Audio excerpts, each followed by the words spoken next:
It's all about humanity. About humanity.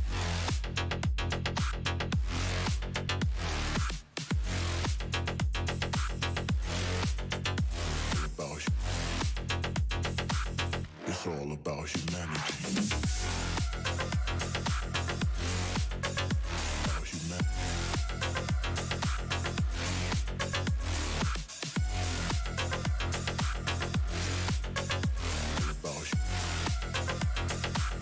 It's all about humanity.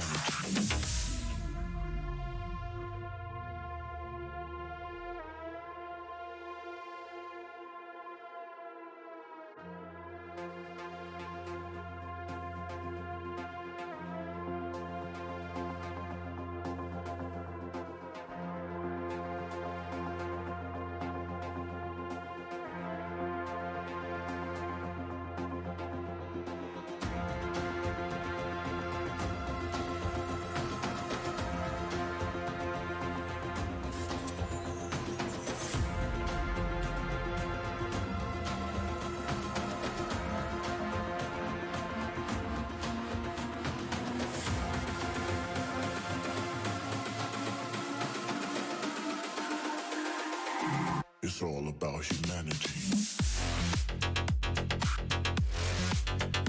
About humanity.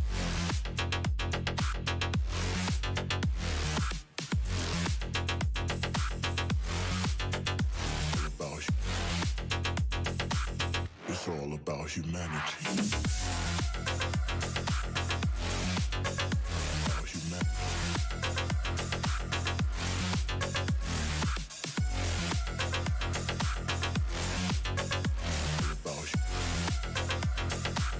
It's all about humanity.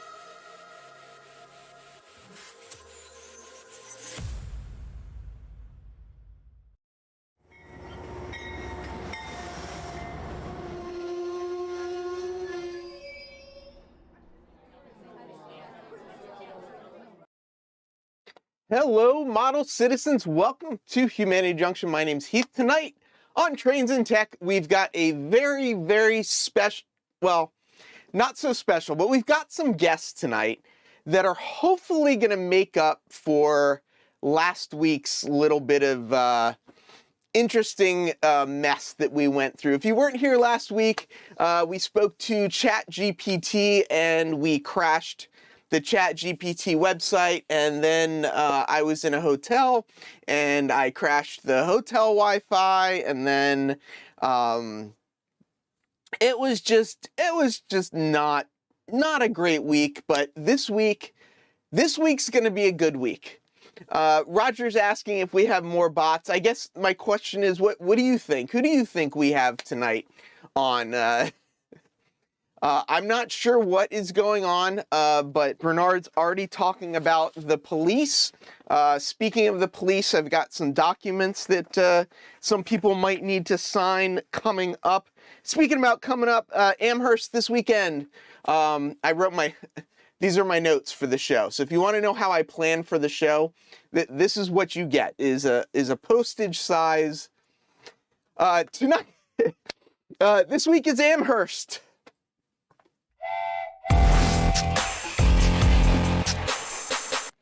We're going to take the $5 that Mr. Pictovid so graciously has contributed via a super chat. We're going to take that to Amherst, and we're going to buy the most fantastic thing I could find at the train show for $5. But no, yeah, so mini notes. I'm going to stream from Amherst. They're doing a thing. They're going to let some of the media in on Friday early, so I'm actually going to head up there early. I'm going to do a little pre-show stream, kind of go through, show who's there, see what you can find at the show, and then I'll probably do a stream on Saturday and Sunday as well, kind of like I did last year. Sunday at noon, we're going to all meet up at the Mini Prince booth and bother him while he's trying to eat his lunch, and just have a little YouTube meet and greet. Just say hello, get to, see people in person. Let's see, mini prints. What else do I want to say? Let's see who's here today. It says I've got 37 people, but my list is kind of short. So if you haven't said hello yet, jump in, say hello, and we'll say hello back.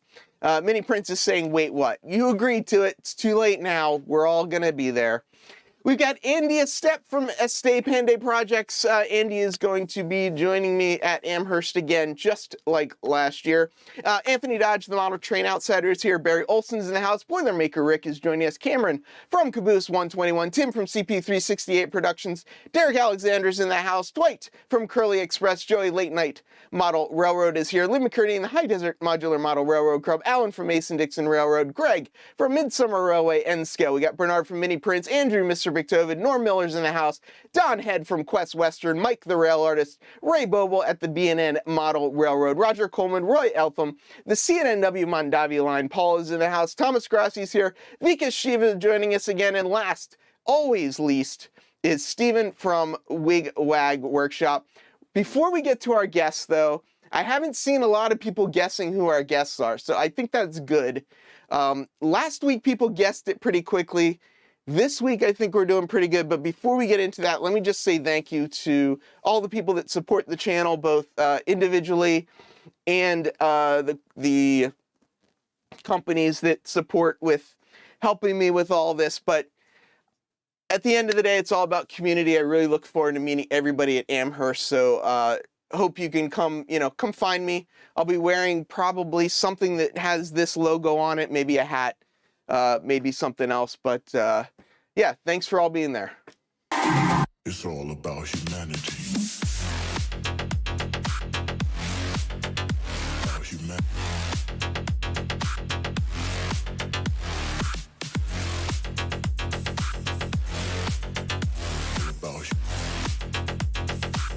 It's all about humanity.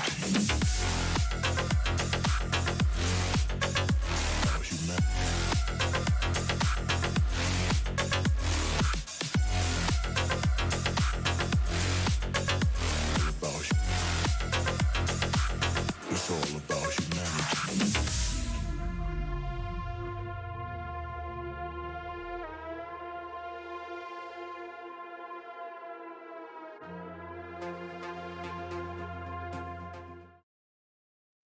So, has anybody figured it out yet?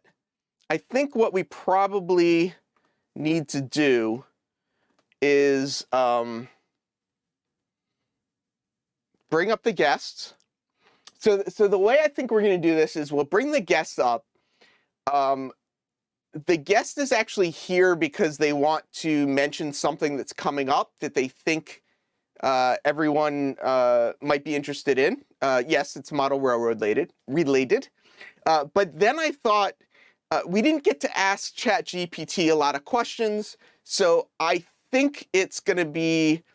I think these guests are going to be the ones that we can ask our most difficult model railroad questions to, and hopefully get an answer. So we are getting some questions. Is it John Sacerdoti?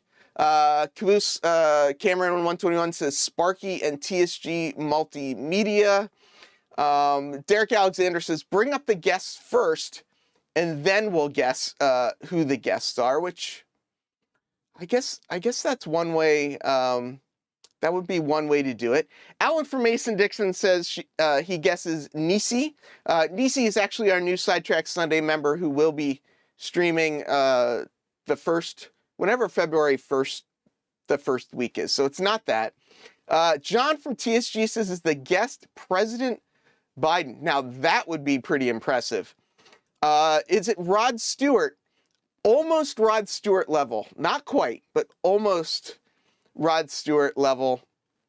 But without further ado, let's just bring them up here. It is John, and of course they didn't pop up. There they are. It's John from TSG Multimedia and Clifton Litton, both from the Pacific. Is it Pacific Coast region or division? Region. Yeah. Region. Even they don't know where they're from. But John and Cliff asked to come up here. If you guys remember last We year, begged. we We begged. begged. For weeks, these guys were bothering me to come up on the show. And then every time I said, John, you can't guess after I bring the people up. No, that was latency. It actually, I typed that in about an hour ago. Oh, so you're just a slow typer. It was just a guess.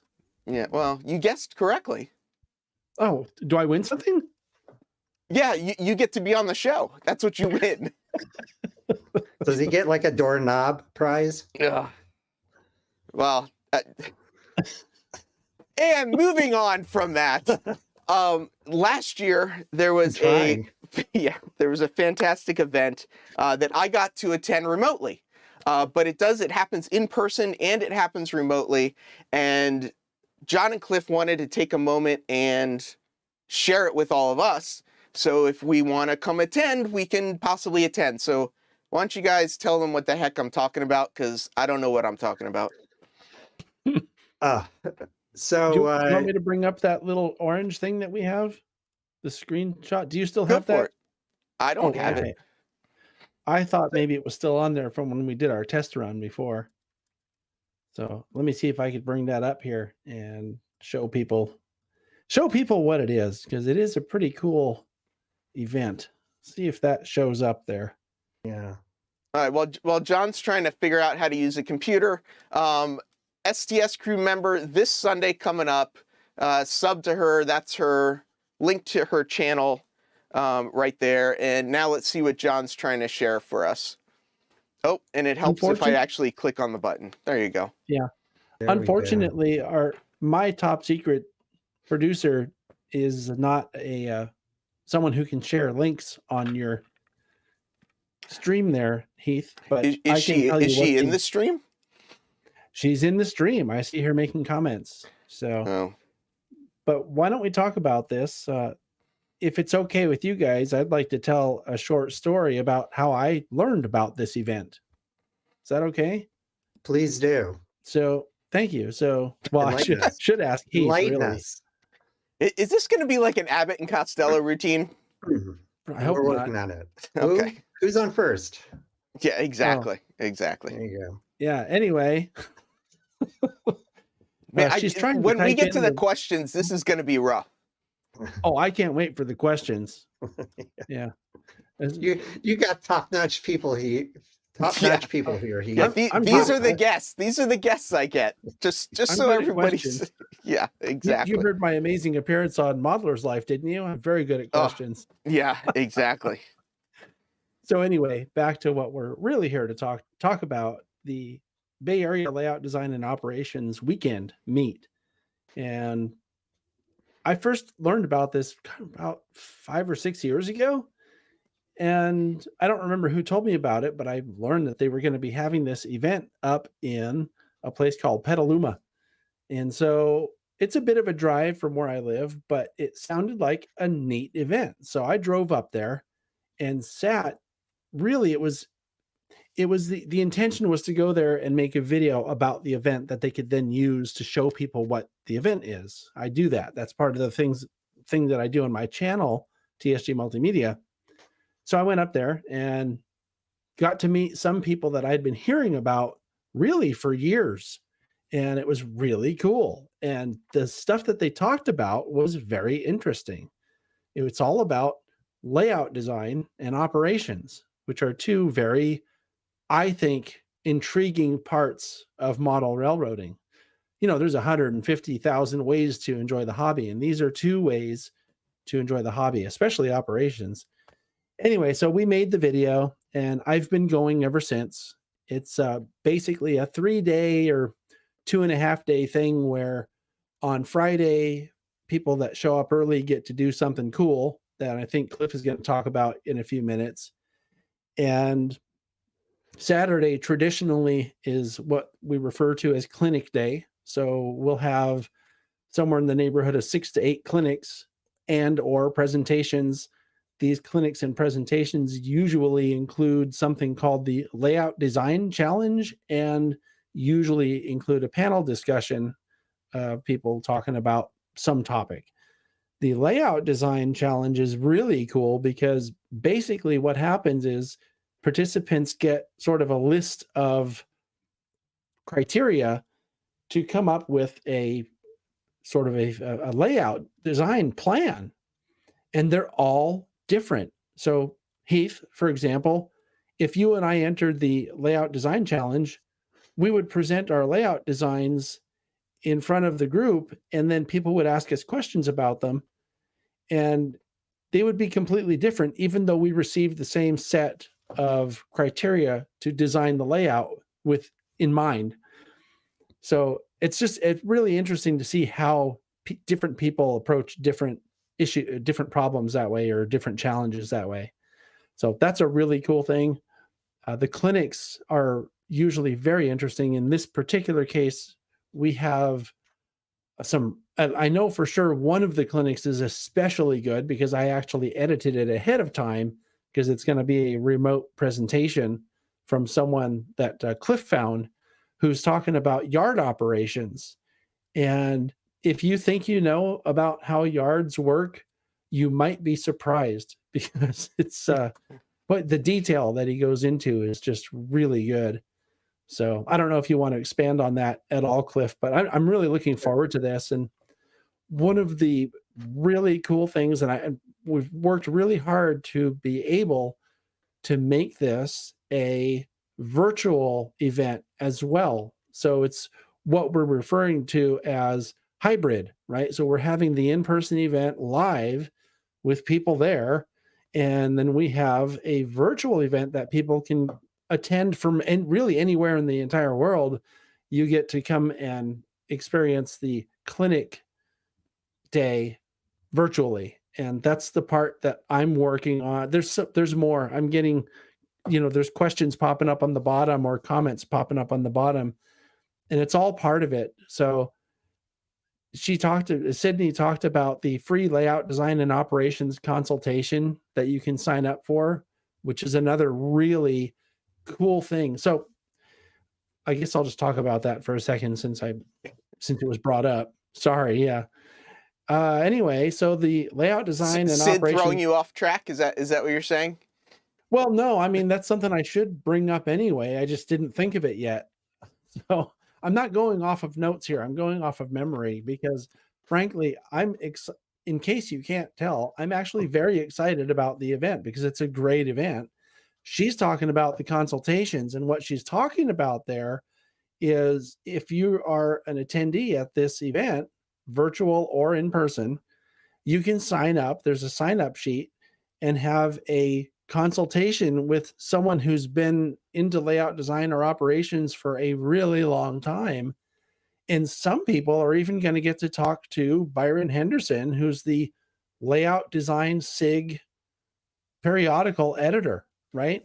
They have a periodical for the layout design SIG that's a special interest group, SIG, in case you don't know. And Byron's the editor for that. I've had him on my channel. I think, Keith, you had him on your channel too, didn't you? I did, yeah. He was fantastic. Yep. Right? Talking about layout design. And what we're talking about, whether it's layout design consultation or operations consultation, say you're someone who really wants to build a layout, but you just have brain drain. You just can't think of what to do, or can't think of how you want to approach something. Well, you can take what you have to one of these consultants, and they don't grill you or make you feel stupid or tell you what to do. What they do is they ask you questions. What do you want out of this layout? And what are the things you really want? What are the things that you're willing to give up if you have to? Because there's always compromises, right? And basically, they'll give you some ideas like, well, have you thought about this? Or have you thought about that? Whatever it is. And by the time you're done, then theoretically, you should have a very good idea of somewhere to start to get your layout started. And the other side of that is, if you're doing an operations consultation, say that a few times fast, then you're going to the person with what your layout is, if you have one, and saying, how can I develop an operations scheme for this layout? And they'll give you suggestions and maybe show you track arrangements from a real railroad and how that worked. And so it's just there's a lot of knowledge in the people that put on the event and that attend the event. And it's just a really cool thing. I didn't get to tell you what the third day is. The third day, which is Sunday, is Operations Day. That's where people go, you sign up and then you go operate on some of the operations-based layouts in the area. And what's really key about this is some people really want to get into operations. I think you were in this position, Heath, not that long ago. And Exactly. It's hard, right? How do you get into operations? Well, there are ways to do it. If you have a YouTube channel like you do, people may hear about, your interest on your channel and they may contact you. Well, most people don't have a YouTube channel. So the operations weekend event is a great way, if you're a beginner especially, to get invited to an operating layout. So, for example, I don't know if people on this stream have heard of Jim Providenza. Jim Providenza is one of the original operations SIG people, and he's been in every magazine with his Santa Cruz Northern for the past probably 30 years. He does articles and is a regular contributor to, a lot of different places. So you may have heard of him. Well, Jim's layout is going to be open for beginners to try operations. And I can't tell you, as someone who was a beginner and went and did operations on Jim's layout as a beginner, you can't find a better place because he's very welcoming and encouraging, and there's no messing up because you're there to learn. So I mean, it's a great way to get into operations. His is just one of the layouts. I think there's half a dozen or a dozen layouts in the area that are open for the operations. The date for this, and I'm sorry, I should have mentioned that. I think it was on that orange paper or orange sheet that we showed. It's February 4th and 5th. The 4th is the Saturday and the 5th is the Sunday. As I said before, we're going to meet up on the 3rd, a day early. I'm going to be up there on the 3rd to help set up all the camera equipment and audio equipment because we're going to be doing the virtual event as well. And I don't have the final answer yet, Cliff. It's something we'll have to talk about off the air at some point about which clinics are going to be featured, but we're also planning to simulcast the event on my channel that day. The difference is if you're doing the virtual event, it's a Zoom meeting that you can actually ask questions, and the people that are doing the clinics will actually answer your questions because we're going to monitor that live on site. And then also the virtual event that you can register for includes the consultations, and it includes some extra bonus stuff that we're working on. Even as we speak, we're still working on some of this stuff. So have I said enough? I mean, I feel like I've been talking too long. Well, I'm sorry, what? I tuned out. What did you say? Yeah. Ask questions. I mean, because I'll forget stuff. So, It's a great event, though. Yeah, I'd like to call out late night. I hope that it's okay to kind of break the fourth wall here, but yeah, that's Joey. Yeah. Please consider signing up for the virtual. And by the way, there is virtual ops.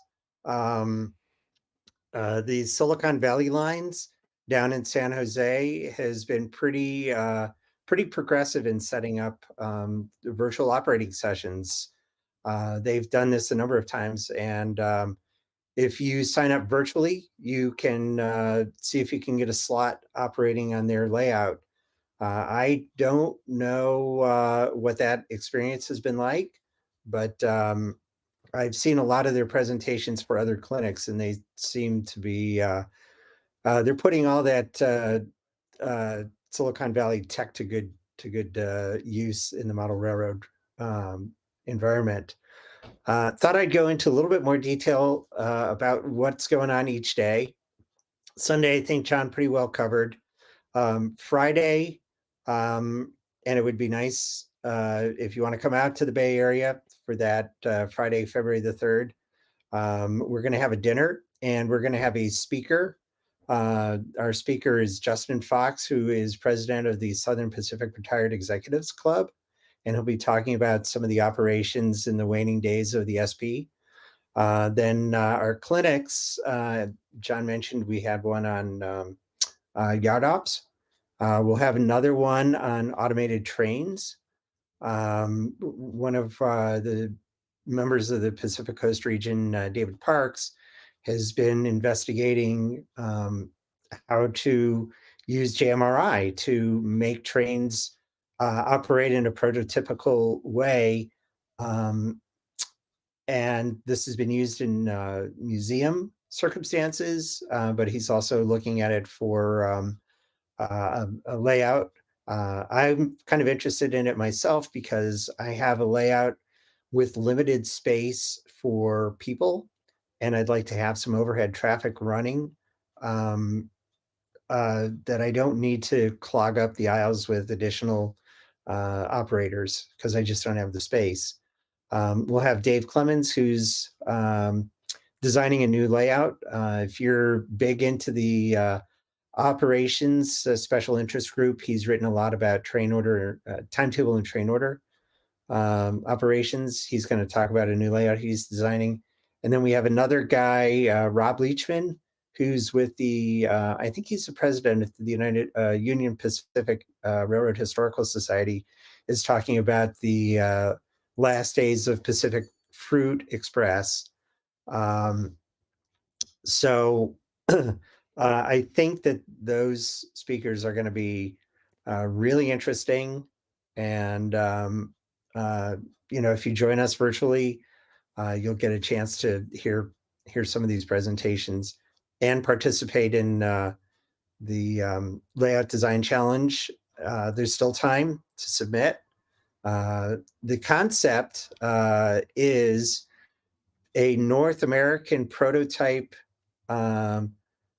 represented in a British exhibition style layout. If Gordy Robinson were here, he could tell us what those are all about. But just real quickly, basically, it's a layout that represents a small segment of prototypical railroad track, usually like maybe a country terminal or maybe an interchange.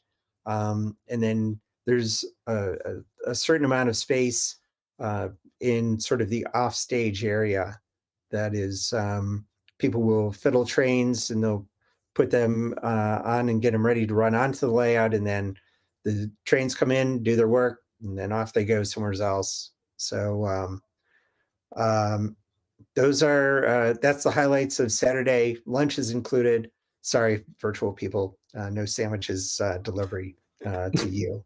Well, I mean, the lunch is included for the virtual people too. They just have to make it themselves. Yeah. No donuts either, right, John? No, we're having healthy donuts in the morning. I think they're going to be bagels. Yeah. So we can make up for that later. Yeah. Is this a good time to talk about the Richmond Pacific, though? Whatever you guys want to do. Okay. If you want to, however you guys want to do this, I'm up for everything. I know people are definitely going to want to ask you guys questions. I mean, compared to last week's expert, you guys definitely, hold a higher level of knowledge. But I don't know, that AI thing was coming up with some pretty good answers, actually. I thought it was super creative, even if it didn't work all that well. I'm glad you tried it. I want to mention something, Cliff, before you go into the Richmond Pacific, just real quickly.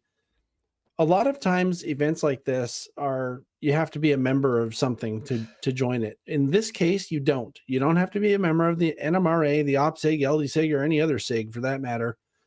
Maybe the Donut SIG, but that's a different story. But Cliff and I are the president and the vice president of the Donut SIG, just so you know. We're working on that. Yeah, anybody from anywhere in the world, right? So because we're doing this virtually as well, anyone from anywhere, all you need is an internet connection and you can join us. And I would really encourage anybody who has any interest in the stuff that we're talking about to join us on the virtual whatever transmission or whatever you want to call it. It's going to be a really cool event for virtual and in person. Now, sir, please, because some of the in-person people are going to get to see the Richmond Pacific, which is a really cool short line railroad out here in the Bay Area. Yeah. So for the virtual audience, we have a tour of the Richmond Pacific. This is pretty rare because they have traditionally been a pretty closed railroad. And thanks to John, he gave us a nice connection with the gentleman over there, and he's arranging a tour for us. Unfortunately, the tour is capped at a limited number. I wanted to bring a little bit of the Richmond Pacific to this audience so you could get to see a little bit about this railroad. So, and the other thing that I think we did not mention is this event is going to be held at a model railroad museum in Richmond called the Golden State Model Railroad Museum. And they have 3 layouts there, an N scale, HO, and O scale. And so if it's okay, I'm going to share my screen and I'll give you guys a little bit of a taste of the Richmond Pacific. And here we go. Whoops. You got a lot of people asking about the donut sig now, so. We'll get there. Yeah, someone wants to know about donut clinics, and I just want to mention that the mom and pop donut shops are usually the best. I don't go for all this brand name crap. Okay. Yeah, I'll go with that. Yeah.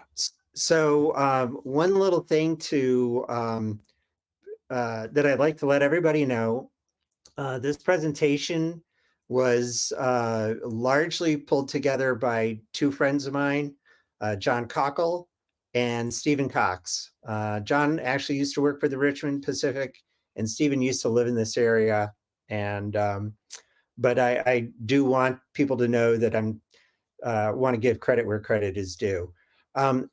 We are going to be talking a little bit about the railroad from today from 2002 to going forward. The original company was called the Power Terminal Railroad. The Richmond Pacific is a 2.5-mile line, and this is a map of the railroad, and it basically serves the port of Richmond. Can you see my cursor moving here on the screen, Heath? I don't. John? No. You do not. No. Okay. I don't. Is it coming up? No, Heath? No, it's not. No. Try your laser pointer. I'll train my laser pointer on it. Yeah. Anyway, the Richmond Pacific is in the red lines. It's got 3 yards. It interchanges with 2 Class 1 railroads, and it also sees some overhead traffic, or it has seen overhead traffic. The owner is the Richmond Terminal Corporation, and so you can see on the lower half of the screen, the red representing the yards and some of the terminal trackage. And then you can see running diagonally across from lower right to upper left, the line that brings it up to the San Pablo Y and then drops down to get into the Chevron refinery, which is in the western edge of Richmond. It's a busy railroad. It's got a fair number of different industries serving with a variety of different car types. Tank cars. Hey, Cliff, I need to pause you for 1 second. Yep. He's gonna make all that noise for someone made a donation. Yeah, we got $20 for the donut fund here, so we have to recognize the holes have arrived and the donuts are among us. So thank you, D-Rail Daryl, for that. Really appreciate it. Does that mean you're buying donuts for us when we do the meet and greet later? Sorry, I don't want to get sidetracked here. I think it does. I know Michelle is making cookies for Amherst. I may have to work on some donuts as well. So, yeah. Okay. Sorry, Cliff. Back Sure. to It's you. really hard to start back up, isn't it? No, but I'd like to say thank you to the donut contributor. That's really thoughtful. So John and I will eat a donut in your honor when we see each other Absolutely. at the SIG meet. I'm so grateful. I'll eat 2 donuts. You know, I like how you are showing your commitment to the effort. Yes, I will take Okay. one for the team. Yeah, there you go. Yeah. So I'll just think that's a start on 2 dozen. So anyway, meanwhile, back at the ranch. Sydney gave another $2 just for more donuts. So There John, we I go. think she's trying to help you grow wide instead of tall. Yeah. Well, I'm already kind of tall, so there's only one other way to grow. Shorter. You're a lot shorter than I thought, you know. No, yeah, okay. Anyway, but as you can see, it handles a lot of different car types. Plains, All American has an ethanol terminal, so they see a lot of tank cars bringing ethanol that's blended into the output that comes off of the Chevron refinery. We got center beams, box cars, hoppers carrying coal, all kinds of different stuff. Here's a picture down by the waterfront. That's the old paint scheme. And yes, they do have a caboose, but they call it a shoving platform, but it's pretty cool. And that's, still think that they have that locomotive, but it might have a new paint scheme on it. I think they're all darker blue now, aren't they? Yeah, it's like the opening shot that you saw, the night shot, Yeah. which was, so this is Levin Terminal here. You can tell by the cranes. That's what Steve Cox told me. So a little bit about the interchange. The BNSF comes into town. This is in an area called Safeway Yard. And yeah, I think that is named after the grocery store chain. I think the yellow bonnets with the BNSF interchange or local is pretty cool. And here's a map. Here's that map again, but you can see where the cars are coming from.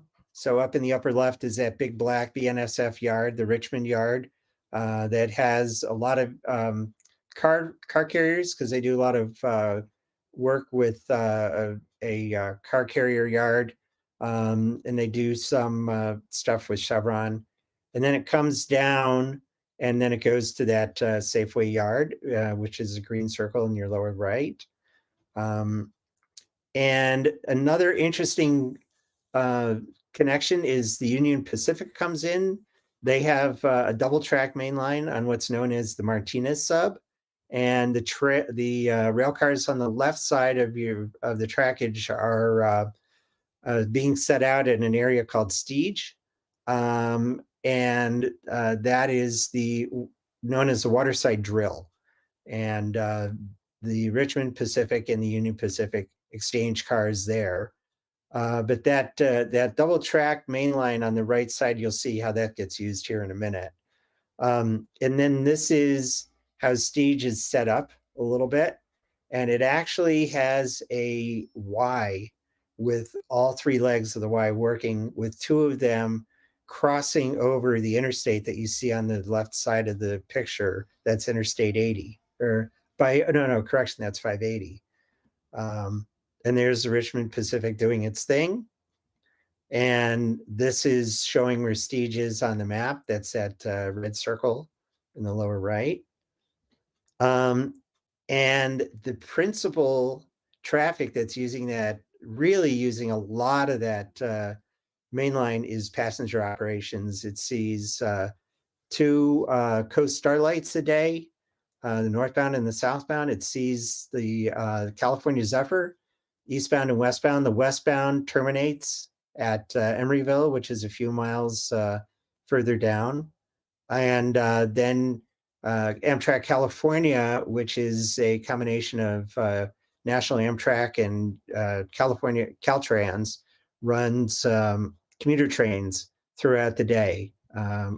Most of them run between the Bay Area and Sacramento, but there are some that also run from the Bay Area all the way down into Bakersfield, which are called the San Joaquins. And let's see, do we? Never mind. So That was yes, one of those high-speed trains, right? The Shay. oh, yeah, there you go. We can go look at that in a minute. But anyway, so that's basically a thumbnail of the railroad. And so if you can make it out here, it'd be great to see you. John's probably going to do some really terrific presentations on this in the future. And it's a cool railroad. Like I said, it's got 2 interchanges. Used to see overhead traffic coming from the BNSF going down to the Fremont area. And then it's got a ton of passenger operations going through as well. So with that, I open it up to questions and answers. And if you want to see the other slide, let me know. I want to make a comment. Yeah. I think a couple things. One, Richmond Pacific, I think, is so relevant to this whole event because what is Richmond Pacific? It is a really busy switching terminal, basically, and they handle all kinds of really cool stuff. So you could probably look at the track arrangements in that part of the Bay Area and come up with one of the most interesting and fun switching layouts that you could ever think of, or operating layouts. And it could even utilize some of the other things that we've talked about, like automated trains, right? Who wants to run a Capital Corridor train, from one staging yard to another? That's boring, but you could automate that and have one come through every 20 minutes or something, or every 30 minutes. That could be a lot of fun. Well, that is Steve Cox's intention.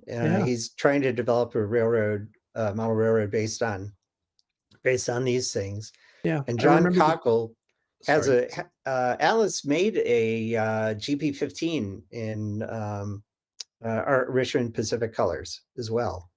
I don't remember ever seeing that. I think they did that in N scale, didn't they? They did, yes. Okay. I do remember seeing it now, come to think of it. Yeah. So a couple questions are starting to come in. First one is from Andy Estep asking if a donut is a sandwich. It could be. It has to be sliced. Yeah. You have to slice it and put something in there. But you have to slice it across, not down. Of course. Yeah. I suppose you could put a hot dog in the middle. Yeah. What would you put in the middle of a donut sandwich? Oh, I am sure there are people that have put like bacon and stuff on a donut, on like a glazed donut or something. Well, that actually might work. I'm not a big bacon person, so I couldn't say that. But you know what you could do is, how people make peanut butter and jelly sandwiches, or just peanut butter sandwiches? You take then put peanut butter, you slice the donut, and then you put Nutella in it, and then you put the top back in and eat it. That would be pretty good. Let's skip it a little back on topic, because Split Rock has a question about the layout design contest. What's the size of the layout design contest? It's on paper, correct? Like you're not actually building it. You're taking it and. Well, so it's not really a contest, though. I mean, it's a challenge, and it doesn't have to be on paper, because you could create it in a CAD track plan and send that in. So, but let me see if I can look this up. I don't remember offhand what the size is, but it does have a specific size and all that. It's supposed to be modular, isn't it, or something like that? It's a pretty small design, if I remember right. But give me 1 second. We should have had Robert on. Isn't he the one doing the layout challenge? I can't remember now. I am looking at this. Well, while you're looking for that, Cliff, let's take a different question. That way you can find it, and we don't have to have dead space while you're finding it. Yeah. Here's a question from Derail Daryl. Is this layout DC or DCC? I think he's asking about the layout design challenge. Oh, the challenge? I don't remember. I don't know that it specifies. That is one of the things that it might specify, but it's more about design than it is about you know, whether you're going to make it DC or DCC. Did you find it, Yeah. Cliff? So there is no specific design parameter. There's kind of a suggestion of 2 feet by 8 feet. Okay. But you know, some of these layouts are smaller. Most people are usually, you know, they're broken down and shoved in the back of somebody's itty bitty car, because this is over there in the old country where they don't have big, humongous pick 'em up trucks. So they kind of tend to be on the smaller side. You're probably not going to get something over 12 feet. 12 feet is probably big. Mm-hmm. Andy is asking about the admission. And I don't remember offhand, but if you go to bayldops.com, you'll find all the answers you need. What is it, like $20 or something? I don't remember. So for $20, because we've passed the early bird, that's for virtual, and for in-person, it's $40. If you bring donuts, I'll pay $5 of your admission. And just to bring up again, the $20 for the virtual is for the Zoom, where you can actually interact and ask questions. There is also then a free option if you just want to, you know, sit back and watch. Yeah, the free option is going to be simulcast on the TSD Multimedia YouTube channel, but, and this is what I was talking about earlier, it might exclude one of the more interesting clinics. It just depends what our clinician decided on that. So, and I got to say, yeah, I'm it's waiting a really to hear interesting back. clinic. So Yeah. go ahead. You're still waiting? I'm still waiting to hear back. Okay. But yeah.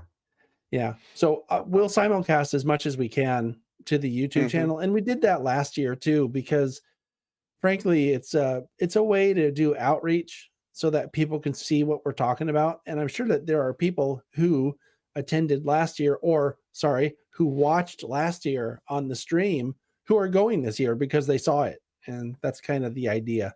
So I was going to address the question that came from Sidetracks, whether you need to have shadow boxes. It's not required, but usually what you're trying to do is, as a layout designer, you're trying to focus the viewer's attention. So putting up some sort of barrier to maybe shadow box style would help focus the viewer's attention on the layout what they want to see. And yes, there will be breakout rooms. As Sydney says, heck yeah. Heck yeah. Those are her favorites. She loves breakout rooms. The breakout rooms are cool because you'll meet people that, you know, you might be someplace other than the Bay Area. As a matter of fact, most virtual attendees probably are somewhere other than the Bay Area. And you'll find someone maybe in your own area who's very interested in whatever you're interested in. You might make a friend locally, you know, or you may find someone that lives down under that's hanging out in the breakout rooms and find out that they're into the same things you're into. It's a great way to make friends. I think we've had some folks come in from, what is it, New Zealand and Australia for one of these in the past. Oh, yeah. UK also. Yeah. Yeah. John, what you're able to stream on YouTube, are you going to leave it up on your channel for people to watch later? That's my intention. I mean, the one from last year is still up there. So if you were to search on TSG Multimedia for, I don't remember what I called it. I think I might have just called it SIG Meet, SIG Meet 2022. And there's actually 2 days of content still up from last year. Also, you can find the original video that I did about this meet when I went the first time. I was talking about that at the beginning of the program today here. There's also the second year that we went to the California State Railroad Museum where it was being held, and I televised or simulcast, whatever you call it, live stream, the panel discussion from the California State Railroad Museum live. It was really fun and really cool. Yeah, I remember that, you guys being in the station. That was a lot of fun. They're all there. So they're all on the channel. So if someone's interested to learn about the event or see some parts of previous events to see what it is we're talking about, go check it out, because I think if you do, you'll want to attend virtually. Yeah, if any of the mods want to go searching for those videos, feel free to post up the links. Yeah, I should have had some links prepared, but I didn't. I didn't think I was going to be talking about it. That's why you need a Post-it note. I need notes just like that. Yeah. That holds more than what I have in here. That's because yours is filled with donuts. Yeah. There's no space left. It's all donuts. Space. I just say maybe you need to dye your hair black. That would be really good. Nothing looks better than a person past the age of 50 with jet black hair. It's very natural. Absolutely. Yeah. So I didn't mean to call Sydney out, but she's going to stop talking about donuts for a minute and go find some links for us. Yeah. I mean, seriously, it's really easy. Just go to TSG Multimedia and type in SIG Meet, and you'll probably come up with all of the programs that are related to it. There's only like maybe 4 or 5 max. And just because we've been talking about food, it's MEET meat, not MEAT meat, just to get that out of the way. Yeah. Yeah. Let's not forget about that. Yeah. So we've got these 2 experts here. Do we have any model railroading questions? I know Late Night Model Railroad, I know, has got a ton of ethanol questions out there, and we definitely have the ethanol expert on right now. If you haven't seen it, Cliff was on my show a year and a half, 2 years ago now. I think so, yeah. Talking about ethanol, which might be a good introduction. But yeah, I mean, I don't know. I'm out of things to talk about, so I'm ready to take a nap. I know about gas. No. That's that other kind of gas, not the stuff you put in your car. Well, Taco Bell. Yeah. How do we do the email for Late Night to reach me, Heath? I can make that real easy. You guys are both train crew members, so perfect. I'll look up your emails and send you both an email saying, "Here, Cliff, this is Joey. Joey, this is Cliff." Perfect. That's really great. Yeah, if you don't get it within an hour or 2 after this show, let me know and I'll do it. Okay. All right. Yeah, I'll get back in touch with you late night, whether it's within the hour or within 24 hours or something like that. But yeah, thanks. Can I tell you something? That's one of the things, guys, that I really enjoy about being in the community, is getting people together to learn about things like that. And if I can facilitate any of that, I am always really happy to do that. Yeah, thank you. What was that question that just went by? I agree. Which one? This one here. Cliff, how long was that Virginia Railroad? Looked like a good railroad to model with the yards close to each other. I hope we're talking. Oh, no. Not California. Richmond. Yeah, it's Richmond, California, not Richmond Pacific, or Richmond, not Richmond, Virginia. The railroad advertises itself as being about 2.5 miles long, and the yards are probably in some cases maybe just a couple of 100 yards away from one another. It's really, really compact, and it's a very congested industrial area. So again, if you want to contact me offline, we'll figure out how to do that. I don't know how many cars the ethanol plant takes. I would need to do I'd need to get out there and take a look. There's another one up by Rodeo, which takes 33 cars. But I can look this up and I'll try to get back to you, Heath, and you can pass that on. Okay. Yep, we'll do. I don't know, Cliff, okay. I don't know if you do Discord, but I do also have a Discord that some people hang out on. I'll try. If you want to dump that, information there as well. Oh, yeah, I'd be happy to. So I don't know if you saw, Happy Valley's asking about 1870s operations. I don't know if you know anybody that specializes in 1870s ops. Mike Blumenstead. John, you were around during that period, right? He's got the hair. Yeah. Well, I mean, Cliff's older than I am, so I don't know.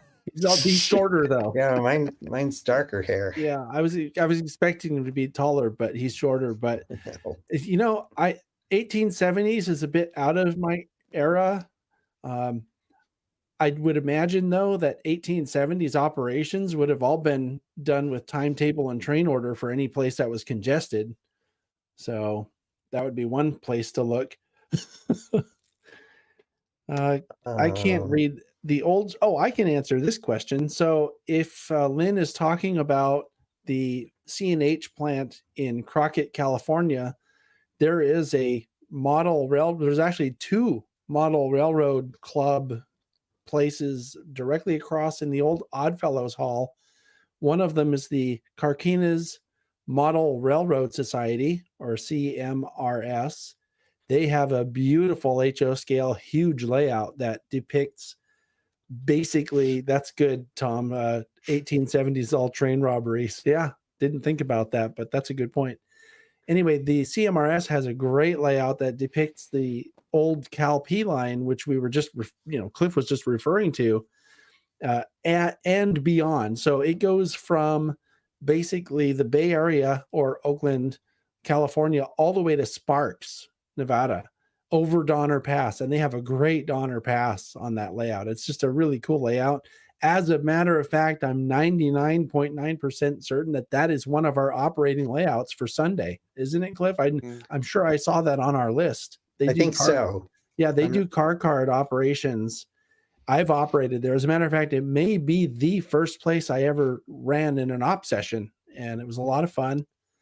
Got some great friends and train crew members actually that are part of that club. So, and then upstairs from the Carquinez Model Railroad Society, they have the, what is it? CTOM, California Toy Train Operating Museum. I think the C is California. And this is a O gauge, 2-rail and 3-rail. Wait, is it 2-rail and 3-rail? No, I think it's just 2-rail.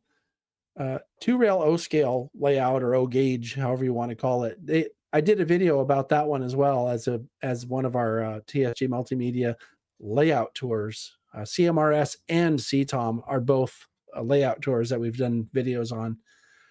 Boy, that's a great place too. That was a long answer, but that's what the answer to Lynn McCurdy's question. I think it was Lynn, wasn't it? Yeah, it was Lynn.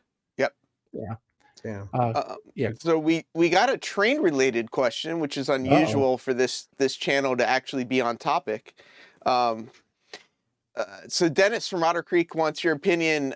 When you compose a scene, do you start with the track structures or something else? Oh, there it is. Any opinions? Would know better. Yeah, you would know better than I would, Cliff. If you're talking about the construction of it, or you're talking about the visualization, I think I would start with the visualization and then develop a track plan. I would start with the story, is what I would say. I wouldn't start with any of those. I would start with the story. Yeah, I would totally agree. I mean, in terms of the construction, clearly, and the construction depends upon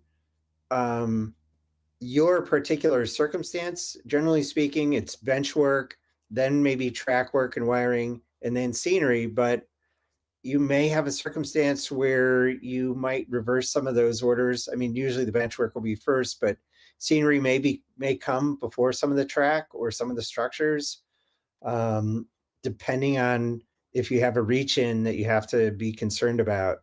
So it's sort of depends on your circumstance and situation, but know the story and have a sense of what will fit into your available space.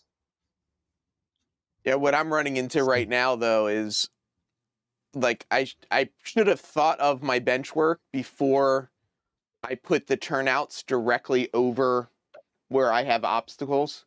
So, right where I need to drill holes for switch motors, I have structure in the way. So it's almost like bench work comes after track. Maybe you should have had a layout design consultation at the SIG meet last year. Yeah, probably. That might have helped. Yeah, probably would have. Something that comes across to me, especially having done all the layout tour videos that I've done, is that there are really a lot of different ways to approach something. And one of the most interesting ones, I think, comes from my friend Jack Burgess, who people know did the Yosemite Valley Railroad. He decided to model a prototype really accurately because he wanted to make sure that his track would work. And he has made the point many times in conversations and on programs that we've produced together that if you model your track layout by a prototype, it will work. And the reason why, and I don't know that a lot of people think this way, the reason why is because real railroads don't build problems, they build solutions. So if you put your track down and you find something that's not working, you might think instead to go to Google Maps or get some satellite imagery of a real rail yard or a rail operation that does what you're trying to do if you're not modeling it on a prototype specifically, and see how they have their tracks laid out. Because if they're doing in real life what you're trying to simulate, just copy their tracks. There's nothing wrong with that. It's a great idea. And you don't have to have the same distance in your yard. You can cut down your yard, but if this turnouts are all the same configuration, then theoretically it should work. So I thought that was just like a really profound discovery. Yeah. I mean, maybe it's just common sense, but I was really just like this epiphany, that why reinvent the wheel when you can just, copy something that you already know works. Joey was asking, how many model railroads have you been to that feature as a major element in interchange? Have I? Yeah, or either of you. If you've been to other layouts that, operating layouts. Yeah, I don't know. I'd have to really think about that. I've been to so many that I couldn't just answer that right off the top of my head. I mean, as a major feature, an interchange, probably not that many. Most of the layouts that I've operated on mostly are prototypical, so they're usually a point A to point B with some stuff in between. So I don't know that there's a lot of interchanges that I've seen. So what I've seen is, if you're talking about maybe an interlocking as opposed to the interchange operation, I think a lot of layouts that I have operated on, the interchange operation part is very important and very integral. I think a lot of people who like to design layouts for operations like that, because sometimes you can bring in a train from a foreign road off of staging, and you have a fresh source of inbound and outbound traffic, and you don't have to have a lot of model real estate applied to it. But if you're talking the actual interchange, the point where the tracks connect, some do, but I don't know. Interlockings are really hard to design and execute on. Really any major yard could be seen as an interchange depending on your era, right? And I learned this from the clinic I edited, because if you have a train that's coming from, somewhere else that has a bunch of fruit that's headed north, and your yard is in a place where it goes east or north, for example, I'm just making stuff up here. For example, you're going to have to take stuff off of your eastbound train that's coming with all the fruit on it to send it north. So, I mean, in a way, if you think of it that way, the yards can all be interchanges. Mm-hmm. It's a little different now in modern times when everything seems to be a stack train or some kind of a unit train, or most are. Then your yards aren't quite as interchange-like. Yeah. I don't know if that makes sense. Andy, a step is a history buff is a good way to put it. So I don't know what Sanborn insurance maps are, but I don't know if maybe you guys do. Whether people use those for track planning. They do. Yeah. They're not. Sorry, Cliff, do you want to answer? No, go ahead. Sanborn maps are maps that were created by, I guess, a company called Sanborn, and it was for insurance purposes. So the Sanborn map would tell you what kind of building was where and what it was made out of, and it was a way for insurance actuaries to determine risk without having to go somewhere, right? So Sanborn maps are not always the best to figure out tracks because they don't always include tracks. You're probably your best possible source for accurate track is either, if it's modern times, go to Google and look at their satellite views and you can usually determine what's what. Or if you're modeling an older railroad that's no longer in existence, for example, if you can get your hands on a prepared valuation for the railroad, that should have everything. So do you know what that is? Where they would present to whatever authority what the railroad was made up out of, and they would have all of that stuff because they want to make sure that it's accurate to show everything that the railroad owns. Yeah, no, those are really good. Railroad historical societies may have some of those valuation documents and maps. Mm-hmm. So Yeah. if you have a prototype, look up their historical society. Yeah, I know there at Amherst there are a couple historical societies going, and I know the New York Central Historical Society is definitely one of them. And Daniel is saying if you want the shape of structures along the tracks, Sanborn maps are spot on. And I know Dennis from Otter Creek's got some great videos where he shows all the maps and stuff that he has, where he analyzed the shapes of buildings with pictures and tried to figure all that out. But yeah, Joe, too bad Google Maps wasn't around back then, right? I mean, we could have just searched that out. There's a really good video on my channel that Jack Burgess talks about research methods, and he talks about all of the above, including Sanborn maps. It would behoove anyone who's interested to learn about that stuff to look it up on the channel. It was I think it was called Model Railroading with Jack Burgess, and it may have been the very first episode or second episode. I think the byline or subtitle on it was Research It or Research Methods or something like that. So if you search for Jack Burgess Research on the TSG Multimedia channel, you'll find a really good program of someone who's done that.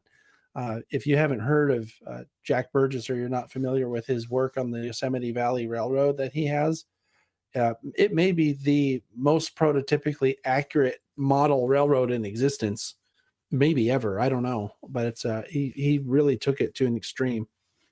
I just realized something we never did when we started this. I sort of just assumed that everybody knew about your channel, John, and what you're doing. I don't know if you want to give a little self-promotion and tell people who you are and what's on your channel and all that good stuff. Know yeah, I'll try. I can try to do it briefly. I know you love self-promotion, so I figured I'd let you. Yeah, I'm so bad at self-promotion. God, I hate it. So yeah, TSG Multimedia. I've commented in the. Here, I'll do a little comment here. Hi, this is a comment. I think there's a way. I mean, I'm pretty sure though, Heath, that we have a lot of crossover, subscribers. But in case people don't know, I have a YouTube channel that's been around since, I don't know, 2007 maybe. And it has now somewhere in the neighborhood of 1,500 videos on it. And there's a lot of model how-to stuff. There's a lot of prototype stuff. There's a lot of historic preservation type stuff as well. And I don't know, what else, what would you say about it, Heath? What else needs more promo here? Cliff is a great guy. He's on it. He was on the podcast last month. Yeah, and you forgot to talk about your your road movies when you movies? What? Yeah, when you grab a bunch of people. Movies. I thought you said boobies. Yeah. Oh no! Here we movies. Go. Here we go. Okay. Yeah. So some of the. Oh, this is interesting. Steve's Model Railroad discovered. Oh well, thank you. Cool. So yeah, nowadays the main sort of feature programs that I'm doing on the channel consist of, there's something called chasing trains, which I think is what Cliff is referring to. That's Yes. really just us having fun. We go out and railfan. A lot of people watching are familiar with Sparky 107 107. And I actually did, I think, 2 episodes with him when he came out to visit. So if you want to see Dave getting weird and crazy with the Coast Starlight going by and Dave's wearing a bizarre wig waving at them and the people on the train are like, what is that thing? You can see that on Chasing Trains. Just search for Chasing Trains Sparky 107 107 on the channel. Also, another one that I've worked on for years is something called Model Railroading 101, which is really for, I guess it's really for a lot of different people, but it's supposed to be sort of geared toward people that are newer to the hobby. So there's a lot of sort of introductory information on those videos, 101, like a college class, introduction to model railroading. And Russ makes a good point here. YouTube was established in 2005. If you want DVDs on model trains, John's your man. I did those too. As a matter of fact, my YouTube channel was established in 2007. So I'm definitely one of the early early adopters, I guess, of YouTube. You're a trailblazer, John. A trailblazer. Yeah, real trailblazer. Yeah. Speaking of gas. Anyway, so we have Chasing Trains, the Model Railroading 101. I did a whole series with Jack Burgess. That was Model Railroading with Jack Burgess. I think we did 26 or 27 episodes of that. And those are especially good because, you get into the mind of a guy that's been an MMR for decades now, and his modeling skills and exploits are legendary. I mean, I don't mean to overstate it, but the guy is, and he's a great guy. That's another thing. Sorry? You do a lot of layout visits as well. That's what I was getting to next. Currently, the most popular videos on the channel are the layout tour videos. And as a matter of fact, there's another one that's going to be coming out in February. That's a very local one for us, Cliff. That's the San Ramon Valley Southern Pacific branch line in N scale, which is a cool modular layout that a bunch of guys got together and put out a modular representation of a Southern Pacific branch line. It's really cool. So there's that. What else? Oh, I have the monthly show with Michelle, right? Mm-hmm. Michelle Which is a live stream. Yep. That's a live stream that you've been on, Heath. As a matter of fact, you've been on as a guest host. Yep. When Michelle couldn't make it one month, right? So that's a lot of fun. We were doing live streaming fairly early on when I was doing before the pandemic started. We were doing something called TSG Live Crew Lounge. Oh, Roy's mentioning I forgot about the podcast. The podcast is a once a month feature that I've been doing since 2010. I think I have the longest continuously running railroad or model railroad related podcast in existence right now. I'm not aware of anything that's been going for that long. So, I mean, I don't know what else is there. I've done a lot of videos, and I think really what they're known for, or I hope what they're known for more than anything else, is high quality. Because I've been in video since professionally since 1998. So, I'm trying to make stuff that looks and sounds good. And one of the reasons why is that back in the day when I started doing YouTube, I started off doing it as just a place to host trailers for the DVDs that I produced over the years. But a friend of mine, maybe a lot of people here have heard of Coaster Fan 2105.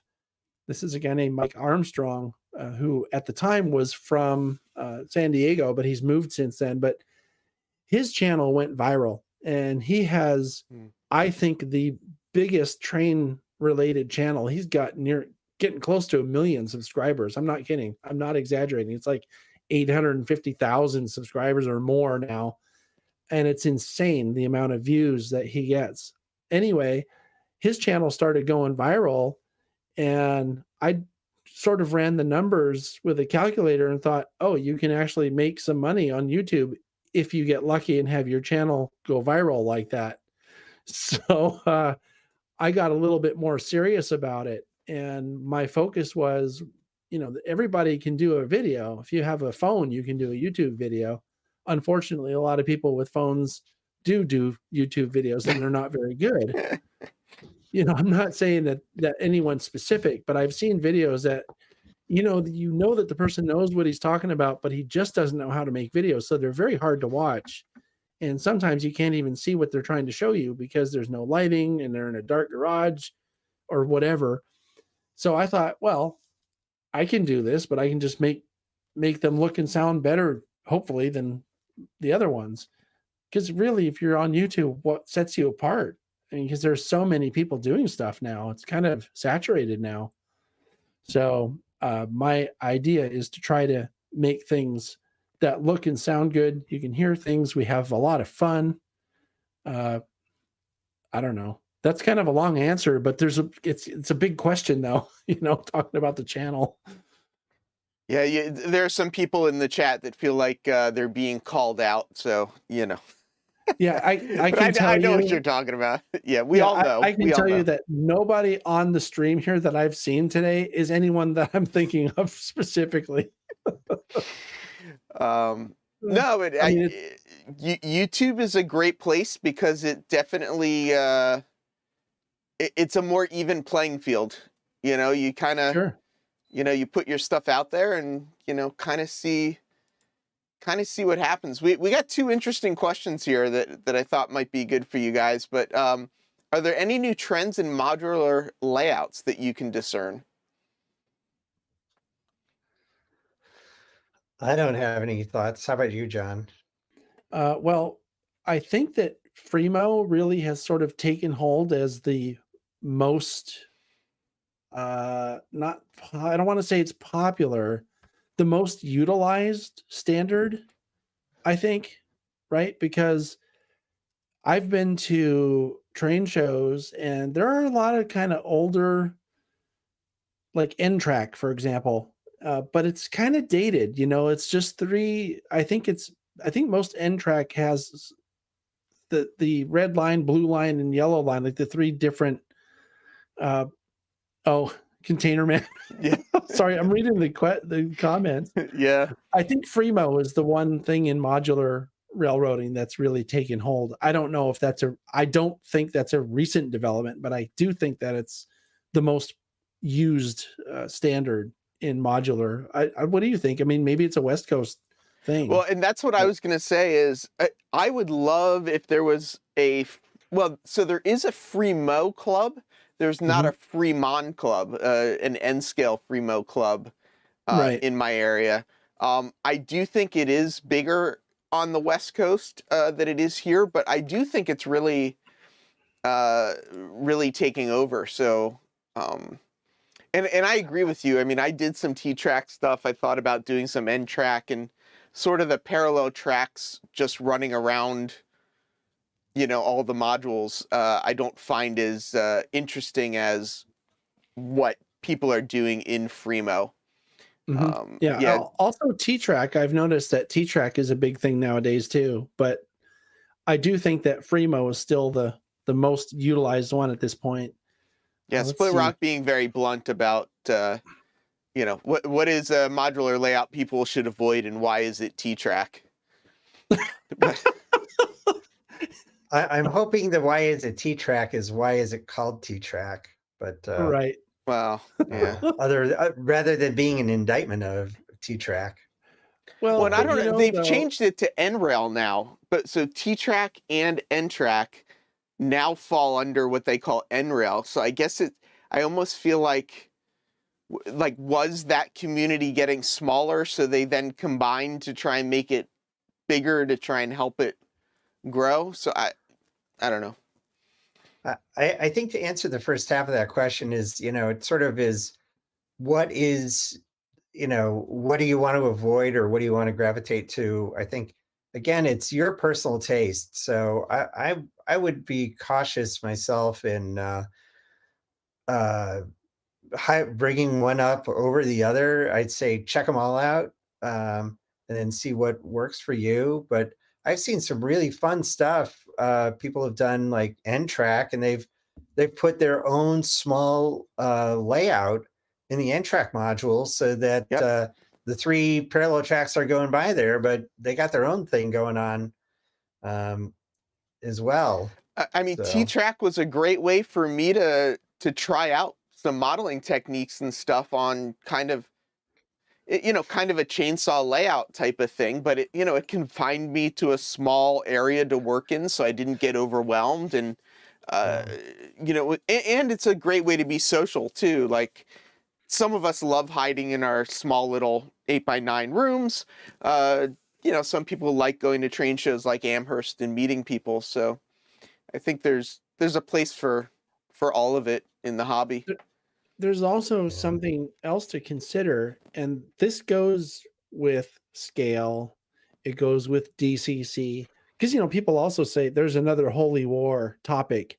Digitrax or NCE. That's boy, you want to rile people up. Just ask that question. But when it comes to modular, it could be the same answer. You do whatever the people in your area are doing, because especially with modular, now you have a group that you can go socialize with and put your modules together with them to create a larger layout, because really that's why people do it. And it's the same thing with the DCC, like I was mentioning. It's like a support group, right? So if I live in an area where all anybody uses is Digitrax, whether it's the best one or better one or whatever or not, that's probably what I would do, because I can call Cliff and ask him, how do I make this thing work if I'm having a problem with it? So, speaking of things that shouldn't go together, like Digitrax and NCE, what do you think about Southern Pacific passenger cars behind a UP steamer? Whatever. I mean, it's a train, man, so it's cool. That's what I think. I think it's largely a question of, how strict are you going to be? Don't say never, because it probably happened at one point, but you may find some legacy SP people who would probably retch at the thought of combining the equipment. Well, there are purists for everything. Like, did you see when I mentioned something about Digitrax and Cliff immediately started shaking his head? Oh no! I was looking at one of the comments underneath you. Okay. Matter of fact, I have a Digitrax system. I have an NCE system, so I'm trying to appease both parties. Wow, look at that! He's straddling the fence. That's it. It's funny because I've had people ask me that question, and to me, I mean, I've seen layouts with every kind of DCC system, and as long as it's set up properly, they seem to work. So, that's not going to be popular with a lot of our mutual friends, Cliff, but, I've seen them work.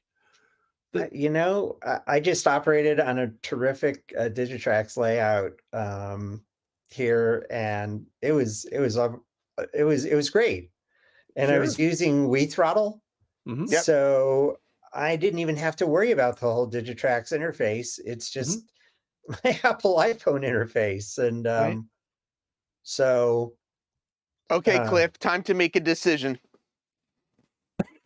You're getting put on the spot, buddy. What's ever easiest for me right now. I have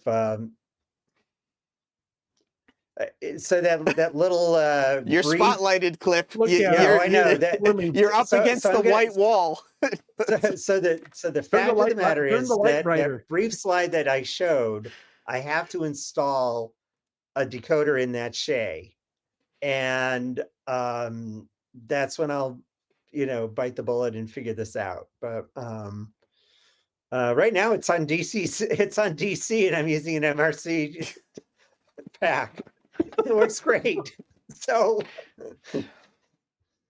hey, thank you. Thank you. You took Thank it goodness off. I'm not spotlighted anymore. Yeah, you really relaxed after you got unspotlighted. I want a donut. I want a donut. You don't get the donuts until you answer the questions. Should we tell everybody why donuts are such a theme here? I don't know. That's up to you. Okay. This All right. guy, Well, never mind. this Never guy's mind. killing me. So, So okay, Derek says I'll- way to not answer, and if people don't know, Cliff's I guess your day job's a journalist, so Cliff is a master with words. So Yeah. good luck getting a divisive comment out of him. So Yeah. You should run MRC for- prodigy. yeah, you should run for some political office. You craft great answers. Oh no. Almost as No. good as that AI thing last week that was giving us those great answers. Yeah. So I'll tell people about the donuts because it's kind of fun, right? So okay, here's people another Cliff on the spot question. oh I I don't talk about what happens behind closed doors in public.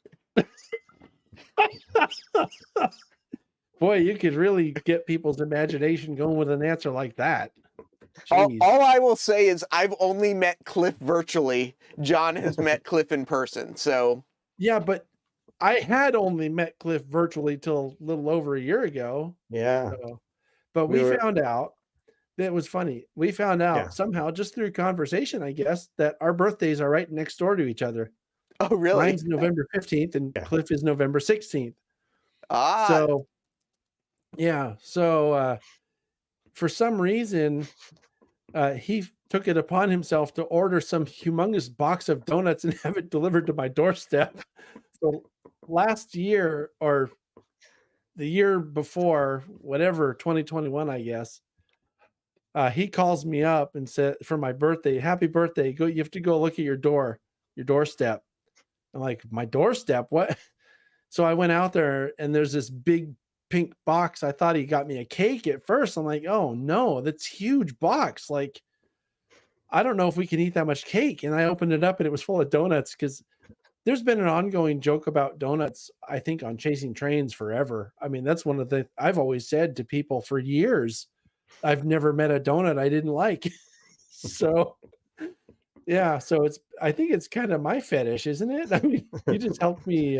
so what you're saying is that Cliff has bribed you with donuts. So if we asked you who you like better, Cliff or me, you would have an answer right away pretty quick because he's gotten you donuts and I haven't.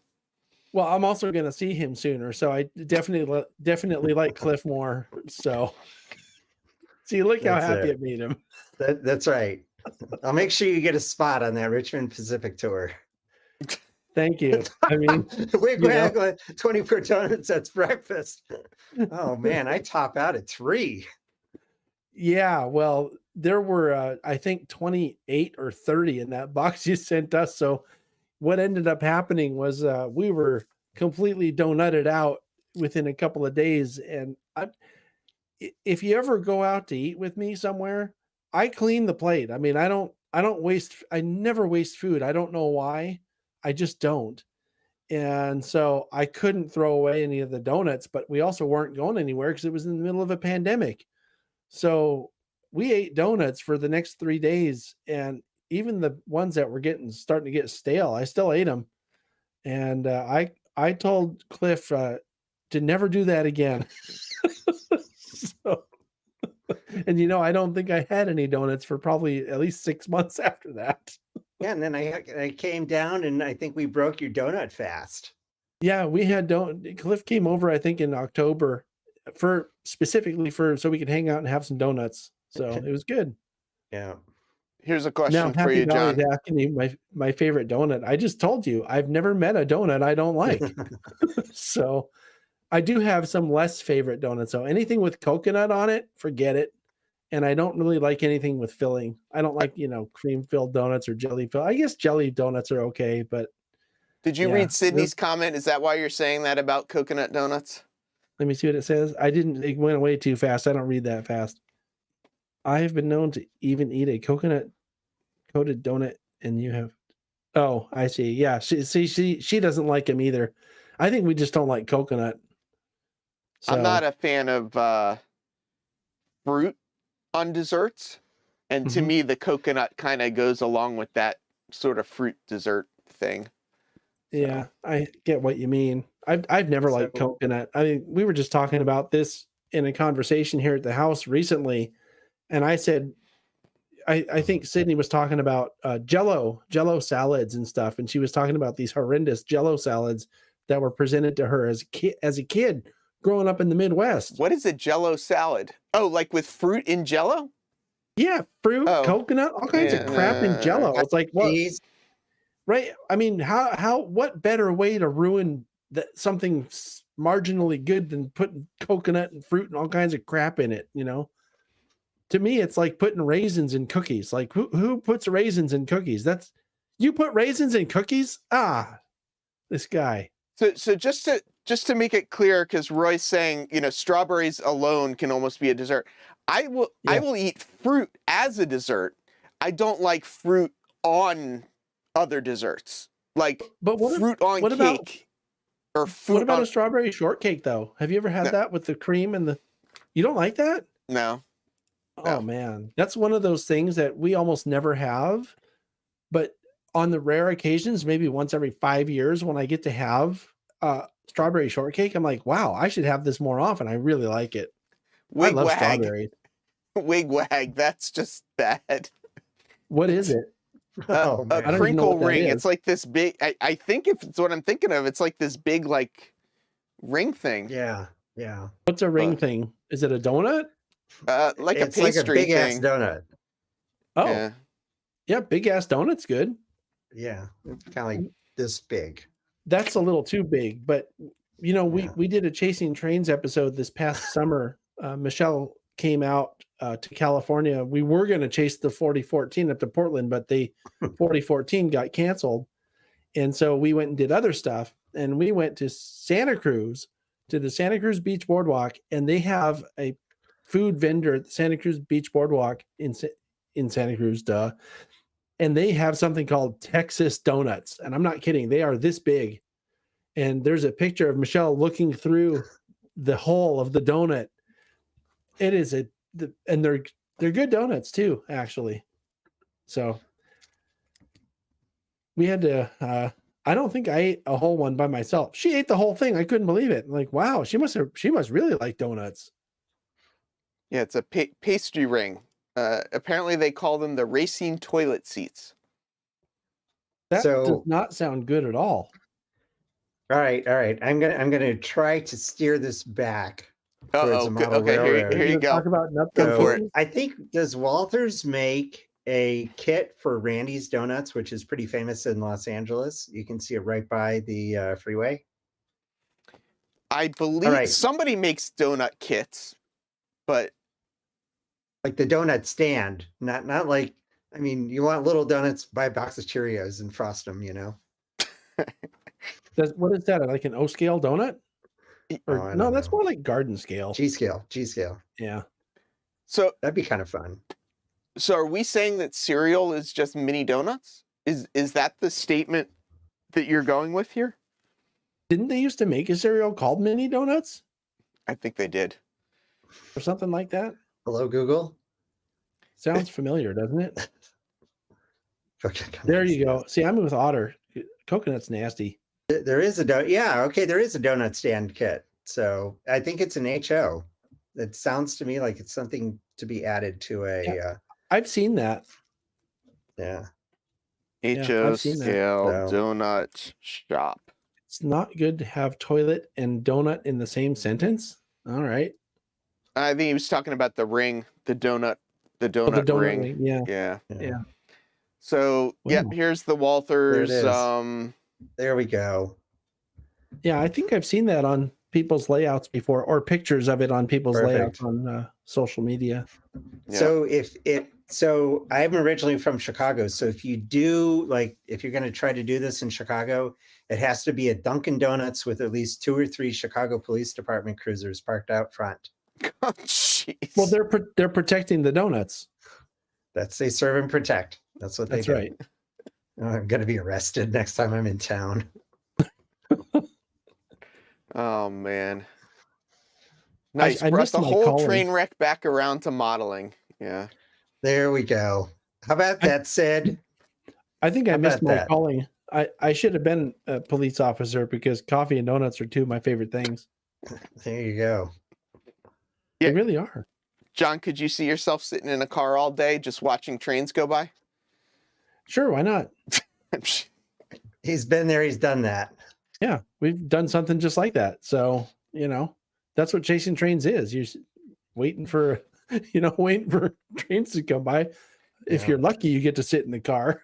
Otherwise, you're sitting out in the sun somewhere, burning up and sitting on the ground, and the ants start crawling on you and stuff. That's no fun. So when you're doing chasing trains, is there a food diet that is recommended for the time in the car? Well, Michelle always has junk food when we chase trains with her. Like, we'll stop specifically to get junk food, and she could tell you, what it is that she looks for. I know I've had yogurt, pretzels. I don't remember what it all was. I didn't really eat a lot of the junk food, but one other longtime joke that's a chasing trains joke is Denny's. We would always go to Denny's, right? Because the very first episode of Chasing Trains, years and years ago, that was one actually that my friend Mike Armstrong, Coaster Fan 2105, went with us chasing trains. We went to a place called Klamath Falls. This is in Oregon, just over the border, about, 15, 20 miles over the border between California and Oregon.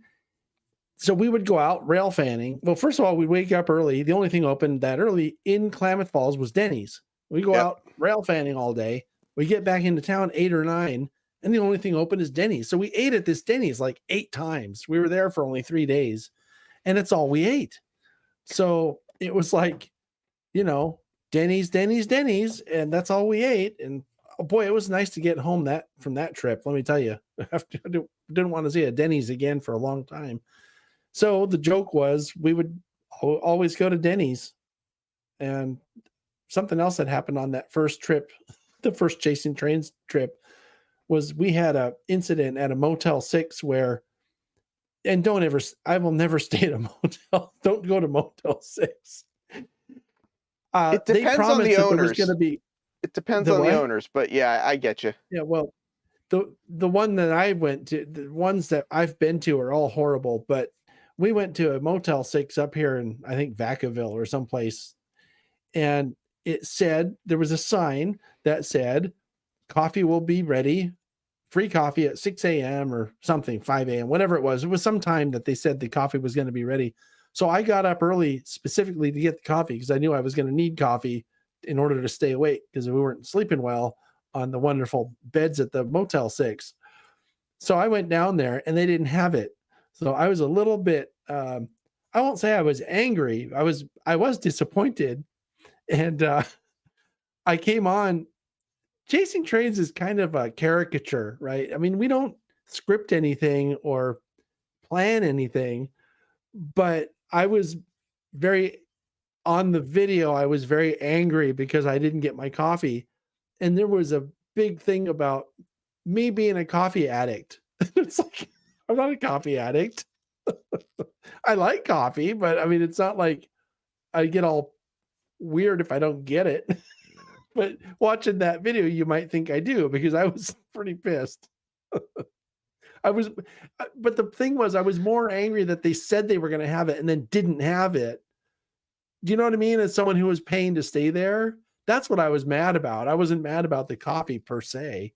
I was mad about the broken promise, if you want to call it that. So basically, you were upset that you had to pay $1 for a cup of coffee instead of getting it for free. Is that what Where can you get a cup of coffee for $1? Well, I don't know, actually. I don't drink coffee, so I actually don't know what it costs these days. I don't think it's ridiculously expensive is what it is. Oh, yeah. Yeah, Tina Marie says I'm a coffee addict and coffee snob. So, yep. I know some people are. Sydney says she wasn't with you. When she comes with you, you stay in better places. Oh yeah. I mean, I made the mistake. We were on the epic trip I went with my friends Gary and Alvin. That was like a 15-day trip through something like 8 states. This was, you know, Wow. yeah, I don't know. It was Wow. sometime in 2021, I think.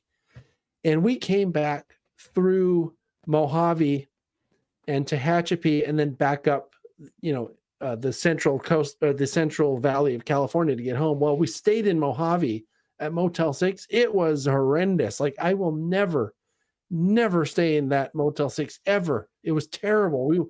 We walk in the room and it reeked of, like, it smelled like a really bad bar. You know, where Yeah. people used to be able Yeah. to smoke in the Yeah. bars, Yeah. you know? It was horrible. I woke up in the morning and I was like, I should have slept with my mask on, you know, because we were still wearing face masks in public at the time because of the pandemic. Mm-hmm. I should have slept with my mask on because I woke up and I felt like I'd smoked like 8 cigars while I was sleeping. It was so bad. Anyway, so that's just one of those things I am not gonna go to them, but that would be like the absolute last possible place. I might even sleep in the car before I sleep at Motel 6 again. I did a motorcycle trip around the U.S. in 2001, and I stayed at the cheapest hotels I could find. If I could find a campground, I stayed at a campground. I pulled into one motel, and they were like, "Oh, weather's going to be pretty bad tonight. If you want to pull your motorcycle into the room, just put some newspaper under it if it leaks oil." I'm like, Wow. who says you pull your motorcycle into a motel room? So Bet it was a great room, huh? Because the last guest did the same thing. I did not look under the bed. I'm always afraid of touching, like, yeah, it's Those places are pretty gross. Carpets in motels. I don't understand that. Like, why would you put a carpet in a motel room floor? I just, yeah. Right. But Bruce Willis likes to crunch his toes up on it. Remember on Die Hard? Oh, So, don't, yeah, yeah. Not, yeah. It looks like Joey doesn't recommend hostels. I don't really recommend hostels either. Youth hostels are not great places to stay. They're cheap, but they're not great places to stay. The B button on my keyboard's not working. I'm trying to answer a question and the B button's not working. Oh, and of course, how do you now type button if it doesn't work? Well, What it wasn't working. What was the question? What was your bike? It was a CBR 1100 XX, a Honda Blackbird, is what I rode around the country. I think I've eaten too much food and gotten too much inside this keyboard. I probably have to take it apart and dump all the food out of it. Probably have a couple donuts in there. Yeah, it looks like Dave and Happy Valley were really trying to help you out there. Yeah, apparently. Yeah. Joey says there was a drug dealing problem. Well, Joey, you shouldn't have brought the drugs. That's, I mean, that's. Oh yeah, I love camping. I had a tent on the back of my motorcycle, and I would, whenever I could, I would find, I'm not a side of the road tent camper, but if I could find a campground, I would absolutely. All I can see in my head is like a guy on a motorcycle with a big tent pitched on the back of the motorcycle, Yeah. There are, I think if you scour my Facebook page, I do think there is one picture of me on the bike fully loaded up, and it was a little bit of an adventure. That's dangerous. So. You got loaded riding a motorcycle? Oh, all the time. Yeah. No. It was fun though. It was before cell phones and stuff, really. I mean, it wasn't before cell phones, but it was before they were popular. So I had a ham radio, and like that's how I would like communicate with people and stuff. It was good. I didn't, Sydney. I didn't. I could see Heath on a QA Honda 50.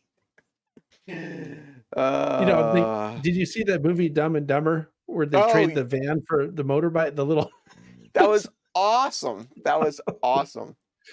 We're there. Yeah, I used to have a leather outfit. I Oh used my to gosh. not be as out of shape as I am now either. Did you wear a helmet though? 100% of the time. I was in Ohio and I went to Kelly's Island, which is a kind of private-ish island where the speed limit everywhere is 25 miles per hour. And I was like, okay, I'm in Ohio. You don't need to wear helmets here. Let's go from the campground to the like little downtown area without my helmet on.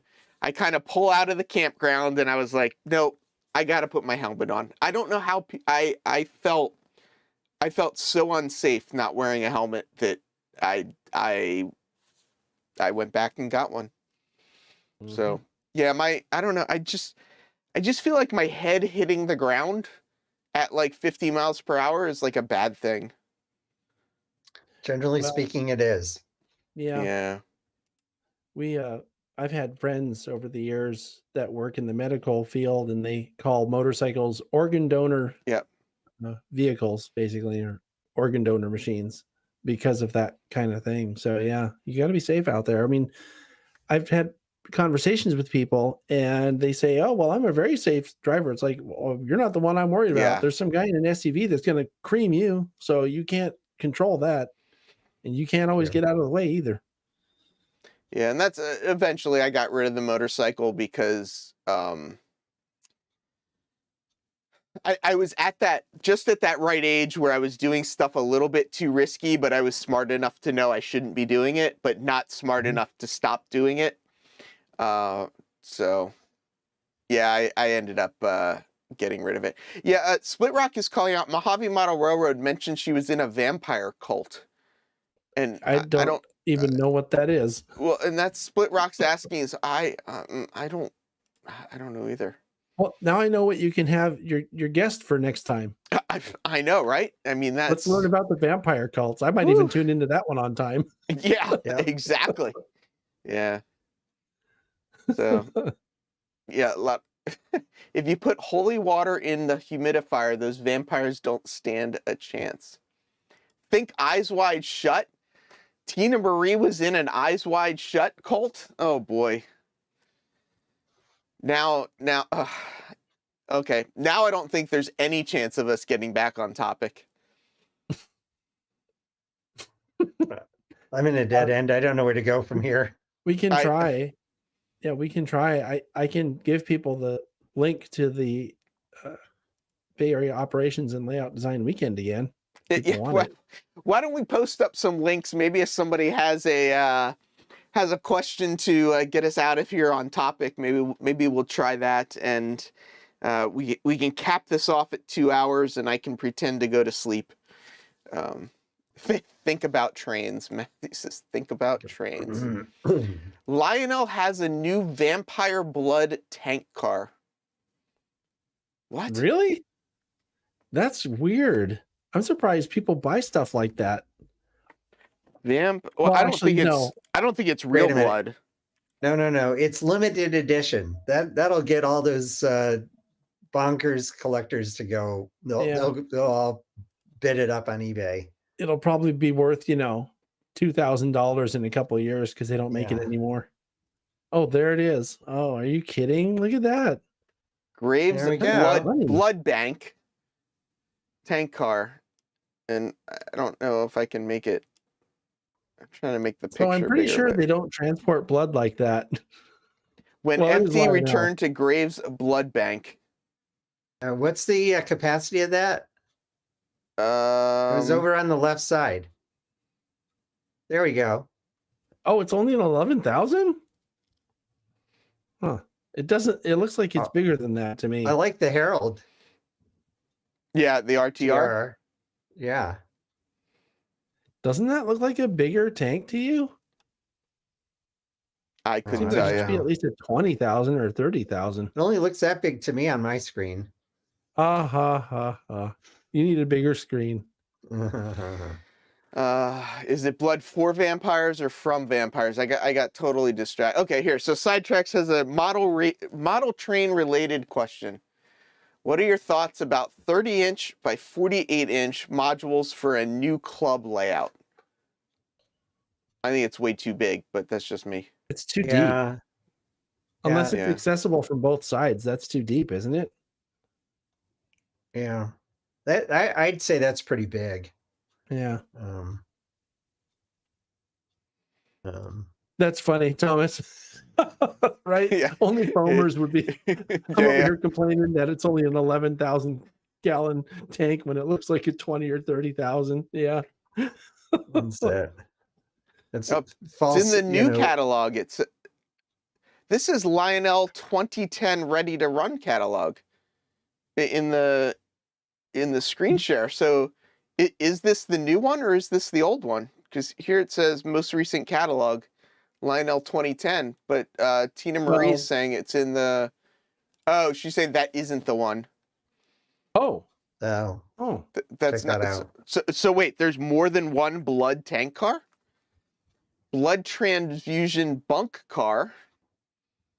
Oh, I that's don't think also. that. This is also from 2010. I can't believe my search results are going to be very. Oh, here we go. 2023 Big Book. Yeah, but Blood oh, tonic B positive.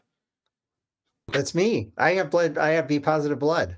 Then you need this. You need this tonic tank car, Dr. Acula That's blood tonic tank car. There we go. okay. wow.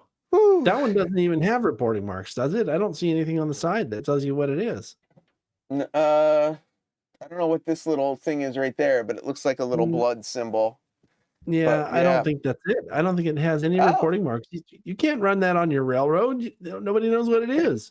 And it's 031 curves, not 027. So, Hmm. yeah. Well, that's really an odd car. John, your wife $100. wants you to get her one. Yeah, okay. Maybe they'll send one as a sample. We can do a spotlight on it. That's the way to go. Get it for free. So Matthew, I got all my 36-foot wooden box cars on eBay. I've got not a lot of them, but I've got a couple that I got on eBay. Do you need some O-scale stuff? Do I? Yeah, I got all this O-scale stuff that I'm trying to find good homes for it before I put it on eBay. I have more O-scale stuff than I need. I do too. Robert Darby says I must have missed the main topic. I'll watch the replay. Yes, we are. Yes, we are off topic at this point. But Roy did have an on topic question though. If we go back to that. My favorite locomotive. I am old school. It is an EMD F7A. That's not old school. No. I thought he was going to say like American 440. That's old school. Well. Or, what's that one? The John Bull or whatever. Yeah, if Happy Yeah, Valley he's got the Hobbies is still locomotive. here with his 1870s layout, I think that's a little more old school, but yeah. I'm trying to figure out why my video went chunky. What's going on with it? Does it look all grainy to you guys? There must be someone really sucking out the bandwidth over here. It is showing. I'm seeing that you are red. Packet loss indicator of video preview. Oh, So well, I must be having a little issue with the bandwidth over here, which shouldn't be an issue at all. We have plenty of bandwidth. And you're there in the heart of Silicon Valley and everything. Yeah, I'm gonna see maybe if I can turn my Sydney camera off. started watching movies or something. No, we got plenty of bandwidth for that too.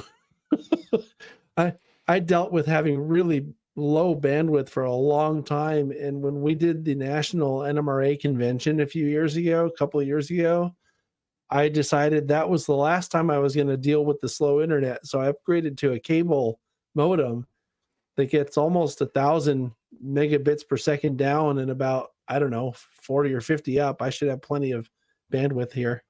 See, I got whatever 40 or 50 up. That's child's play. I'm at least 100 up. Let's see. What am I at? But you're in a big city. Sorry, I'm 567 up as of a couple minutes ago. I got the fastest I can get in the middle of Silicon Valley. Go figure. I don't. Yeah, I once I started streaming, I went fiber, and I've never looked back. We can't even get fiber in my neighborhood. It's outrageous that we live in the heart of Silicon Valley and can't even get, really fast internet here. It's I mean, crazy. could you imagine being a train club called Silicon Valley Lines and only being able to get DSL? Right? They have Like- what I used to have. Yeah. It's That's too even, bad. That's even more crazy. But I need to Google talk to Fiber would be James. awesome. But I've got Yeah. Verizon. Unfortunately, that's all we have here. It's still fiber though, so it's a lot faster than anything I can get. Yeah. I know Yeah. that AT&T has been laying fiber around San Jose where I live, but they haven't come to my neighborhood yet. You got to pay taxes, then they'll come in. I guess. I Yeah. mean, my neighborhood's not great, but it's not that slummy. There are some terrible blood jokes going on in the chat. Yeah, and the thing about it is they're sort of, dancing around the periphery of being railroad related. Yes. Well, yeah. Oh no, it looks like Split Rock is going to count all of the cars out for us now. He's on number 2. I can hear the voice right now too. Yeah, It's just like exactly. 99 bottles of beer on the wall, 99 bottles of beer. Yeah. There you go. One down, 100 up. That's good. That's pretty good. Yeah. Yeah. I wish a I could big have break. that. I really do. I love having symmetrical. I mean, I'm 500 down, 500 up is what I'm. That would be so perfect for me. I mean, Is because what I I'm do. paying for. Sometimes when it's really peaking, I'm at like 900 down. I'm like, I don't need download. I need upload. I really don't need the download speed at all. I'm curious if you ran a speed test right now, what would happen? Because Cliff is fine, but you're still coming in red. So I don't know what's going on over there. Cliff's about 40 miles north of where I live. So I'm looking right now. Okay. You want to get this? This is hilarious. Remember what I just said? 900 down. It's going at about 925 down right now. Here comes the up. Oh, it's really struggling. It's getting to 5. Yep, there you go. It's at 5 up. So if anybody is on my internet doing anything that has anything to do with upload, it's at 6 right now.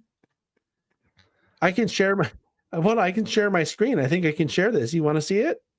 You can share it if you want. I mean, we can all laugh at your internet connection.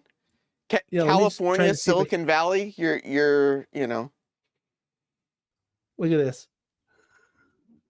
Oh, I'm not seeing it yet. Are you sharing it? Not? I tried to. Did it come on? No. I'm not seeing it. Oh, wait. Okay, hold on. Sorry, I see where you are now. Let's see. Guest page, remote share. Yeah. What do I need? 900. Who needs 925 download? I mean, that's a lot of. What is someone going to do with that? It's crap. Oh my gosh. 6 up. Wow. You're like, up. I don't know. Normally I'm out in the middle of nowhere. Yeah, normally I'm getting like 40 or 50 up. I don't know what's going on here. Someone else must be, drawing it back. I don't know what's going on. I mean, I get like 6 up on my cell phone.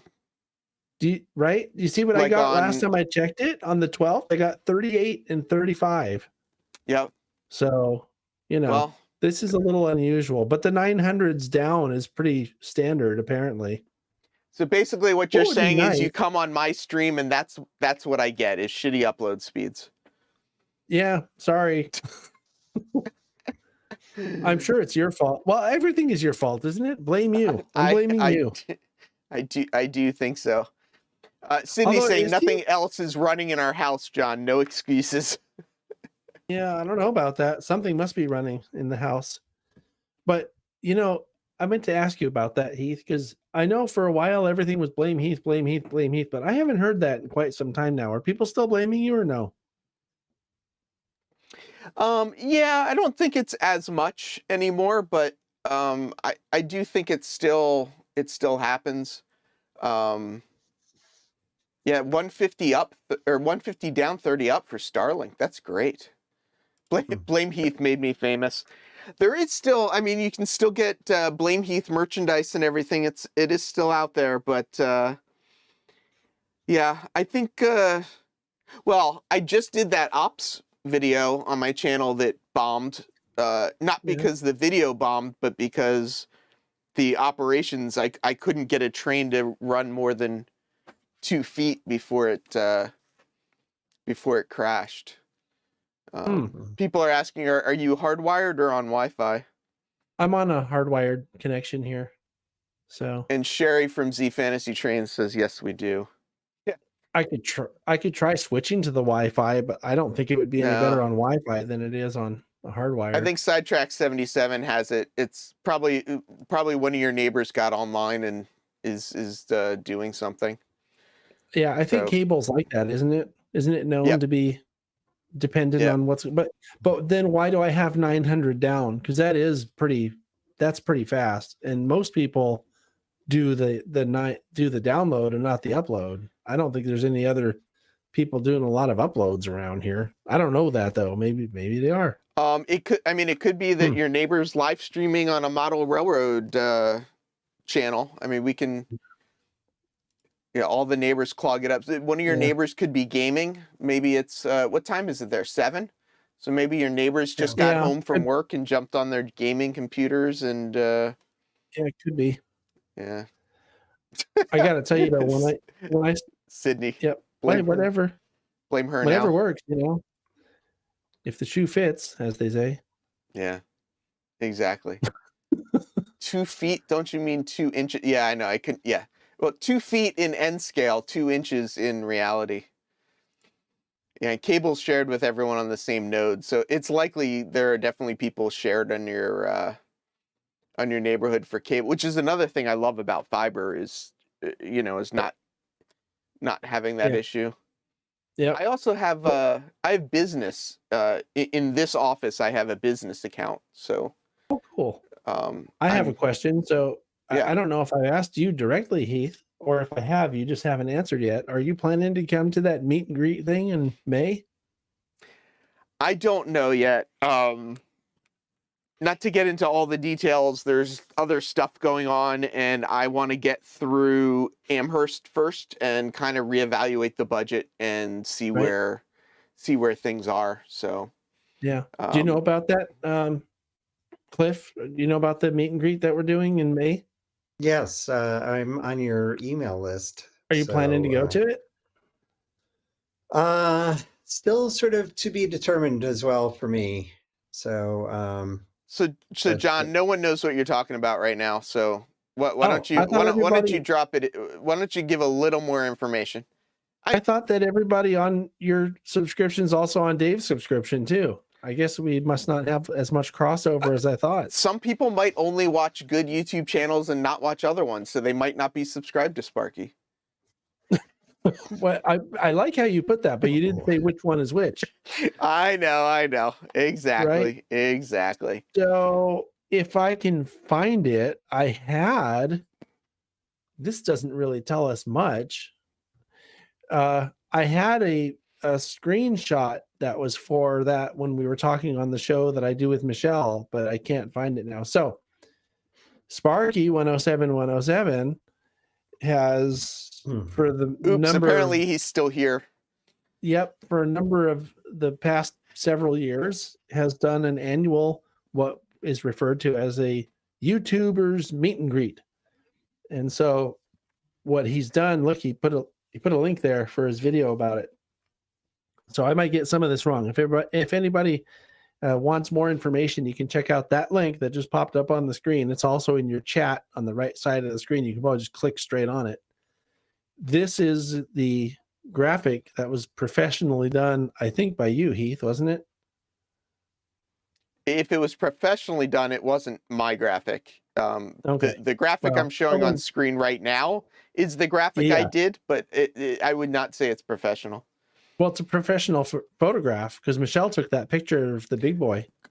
That is 100% correct. The photograph is incredible. The t-shirt artwork is done by me. let's draw people's attention to the dates there. So May 19th, 20th, and 21st coming up in a few months here. We're all going to convene in and around Denver and I guess Greeley. Well, I guess Greeley. We're going to convene at Greeley. Greeley is about an hour's drive north of Denver and about an hour's drive south of Cheyenne, Wyoming. So it's kind of a hot spot for railroad stuff in a way, because the Colorado Model Railroad Museum is also in Greeley. So, and the Union Pacific steam shops are up in Cheyenne. So, and there's a big boy on static display in Cheyenne in a park. And there's another big boy in Denver on static display in a museum. So if you go to this meet and greet, you might be able to click off as many as 4 big boys if you have a list of all the big boys you haven't seen yet. Because there's also a small chance that we might be able to get to see the big boy that everyone likes to see, the 4014, because it lives there in Cheyenne. So anyway, we're going to convene for a few days and do a bunch of foamy stuff. So we're going to go to, there's something called Depot Days that's happening in Cheyenne. That's going to be on, I think, the Saturday, if I remember right. I don't remember the dates. You'll have to look it up. We're going to have a bunch of hanging out with friends, meeting new friends, seeing old friends. Hey, my internet's back. Yes, it is. Then, right? Yeah. Then we're also going to go to the Colorado Railroad Museum on one of the days and see what they have. That's a great museum. It's mostly outdoors. I have a video on my channel about that as well. The Colorado Railroad Museum. I just put that one up within the past few months. You can go look at that on TSG Multimedia. And we're also going to go, the plan right now is to go to another museum called the Forney Museum. That's where the static display big boy is in Denver. And then on the last day of this event, if you want to call it that, we're going to go to a place called Georgetown Loop, which has one of the highest bridges. It's a narrow gauge railroad with a really high bridge. It's going to be a lot of fun. And we're still sort of making the plans sort of complete and cementing the things that we're doing. People that go early will get to probably go to Michelle's and have a barbecue in her backyard. That's going to be a lot of fun. She has a big backyard and they've had weddings and stuff there, like 250 people. So that'll be a lot of fun. We had a chance to hang out with Michelle in her backyard the last time we were out there. Sydney and I did. So it'll be good. I don't know, because I've never been to one of these meet and greets, but I'm sure it's going to be great. Now 844. Oh, Roy 844. I was going to say they're 844 wasn't donated. 3985 was. Yeah. They're just asking what's in the shop at Cheyenne right now. Oh, so yeah, the answer to that question is 4014, obviously, and 844 sits next to it. The last time I was out in Colorado, we went to the shop at Cheyenne and got to go in and see stuff. And I actually stood in the cab of 844 and took some pictures. That was really cool. Nice. Because I've been in a lot of cabs and I've been in a lot of steam engines, but never one that big. I suspect if I had asked, they would have let me step into the 4014, but I wasn't going to push my luck there. I do want to see it though, because my understanding is that they have a big herald on the floor of the 4014 that I'd like to get a picture of.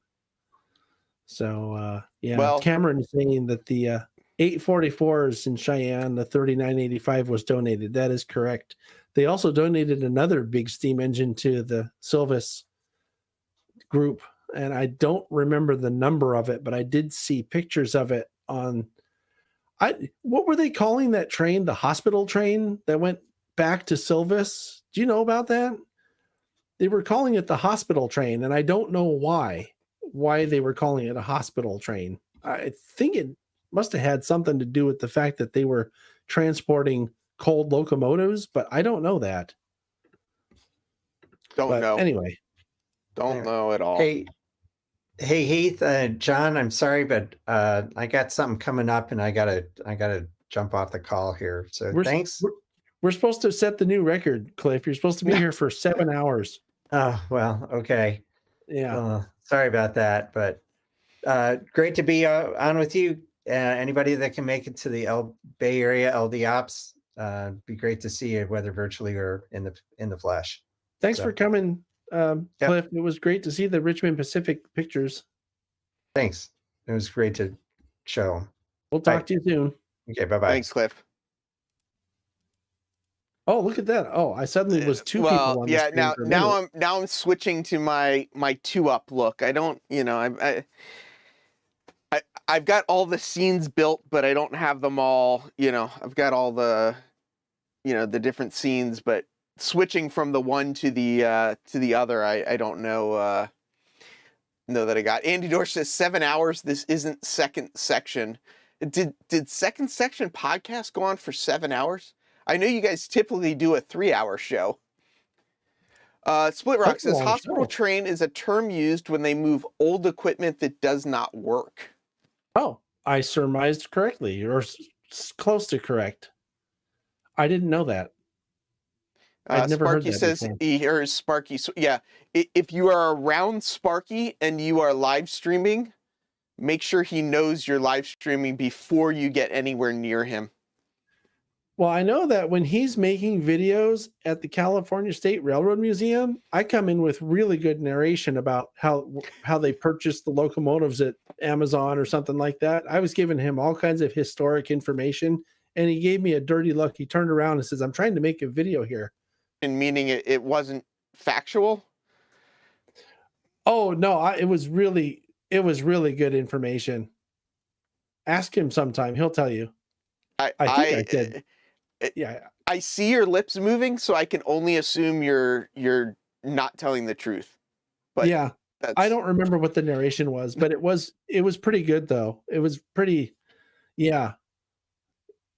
Oh, there it is. That's the one. The 5511. I knew it was a big one.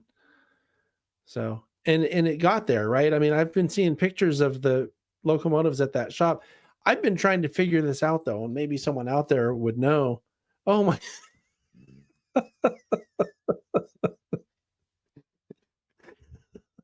See, well, I knew there was something. I knew there was some catch to your information transfer. Yeah, I realized you have the not for children filter set to on, but I wasn't expecting to see that. We're outside of the 8-second intro, so I should be okay. Oh, okay. Yeah. Anyway, what I was going to ask, and maybe someone will know the answer to this, is before that Silvis place got all those big time, former UP stuff donated to them, I had never heard of them before.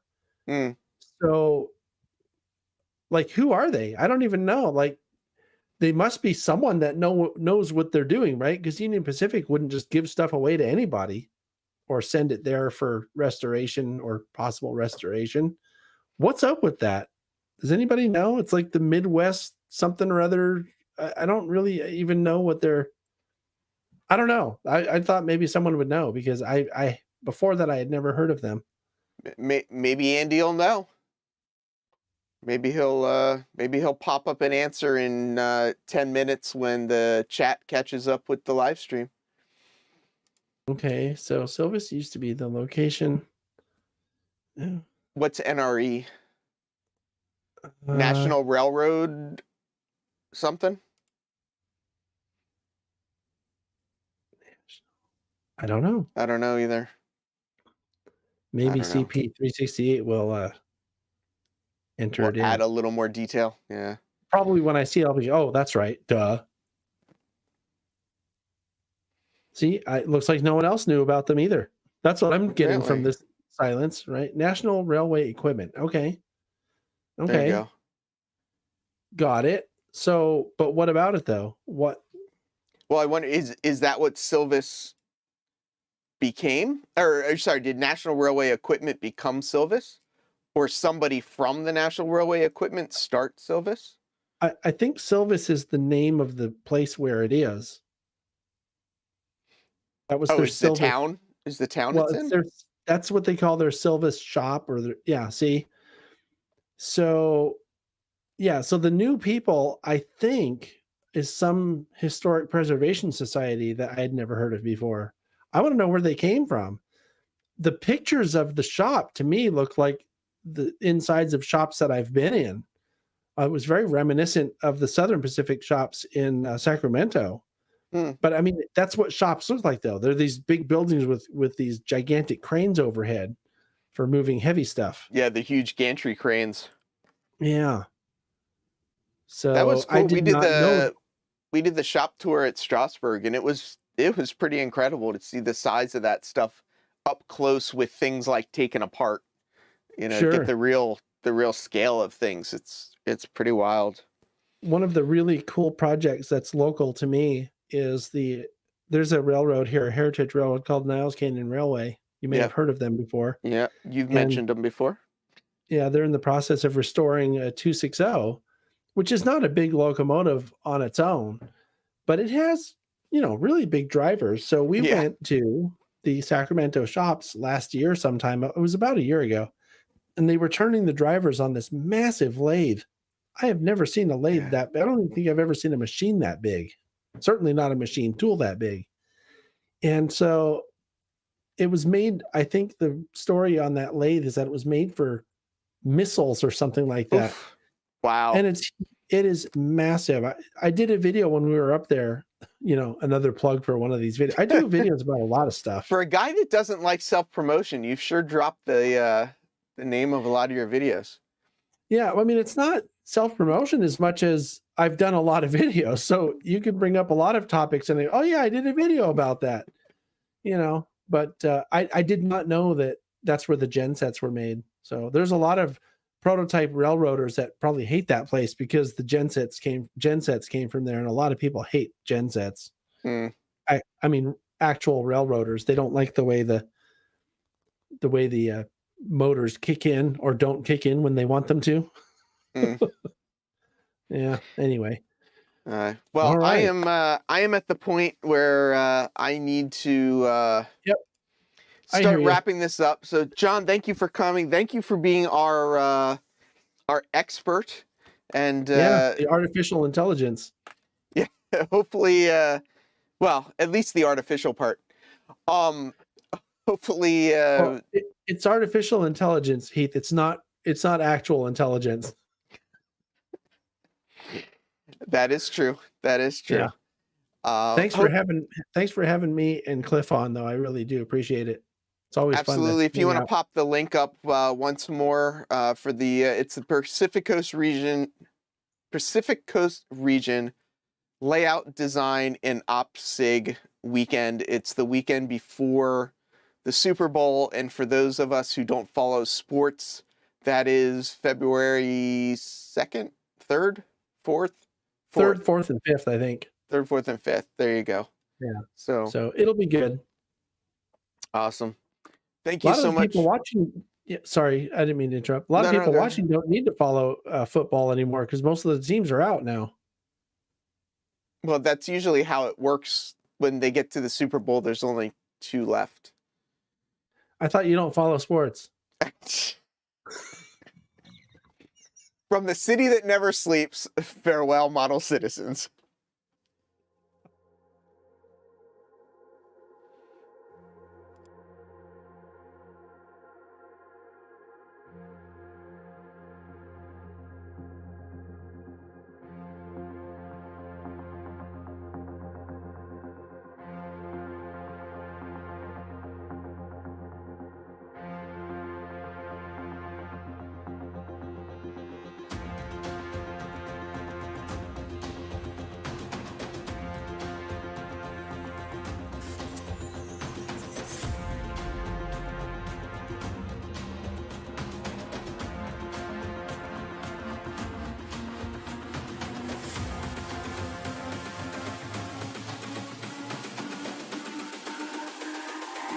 It's all about humanity. About humanity.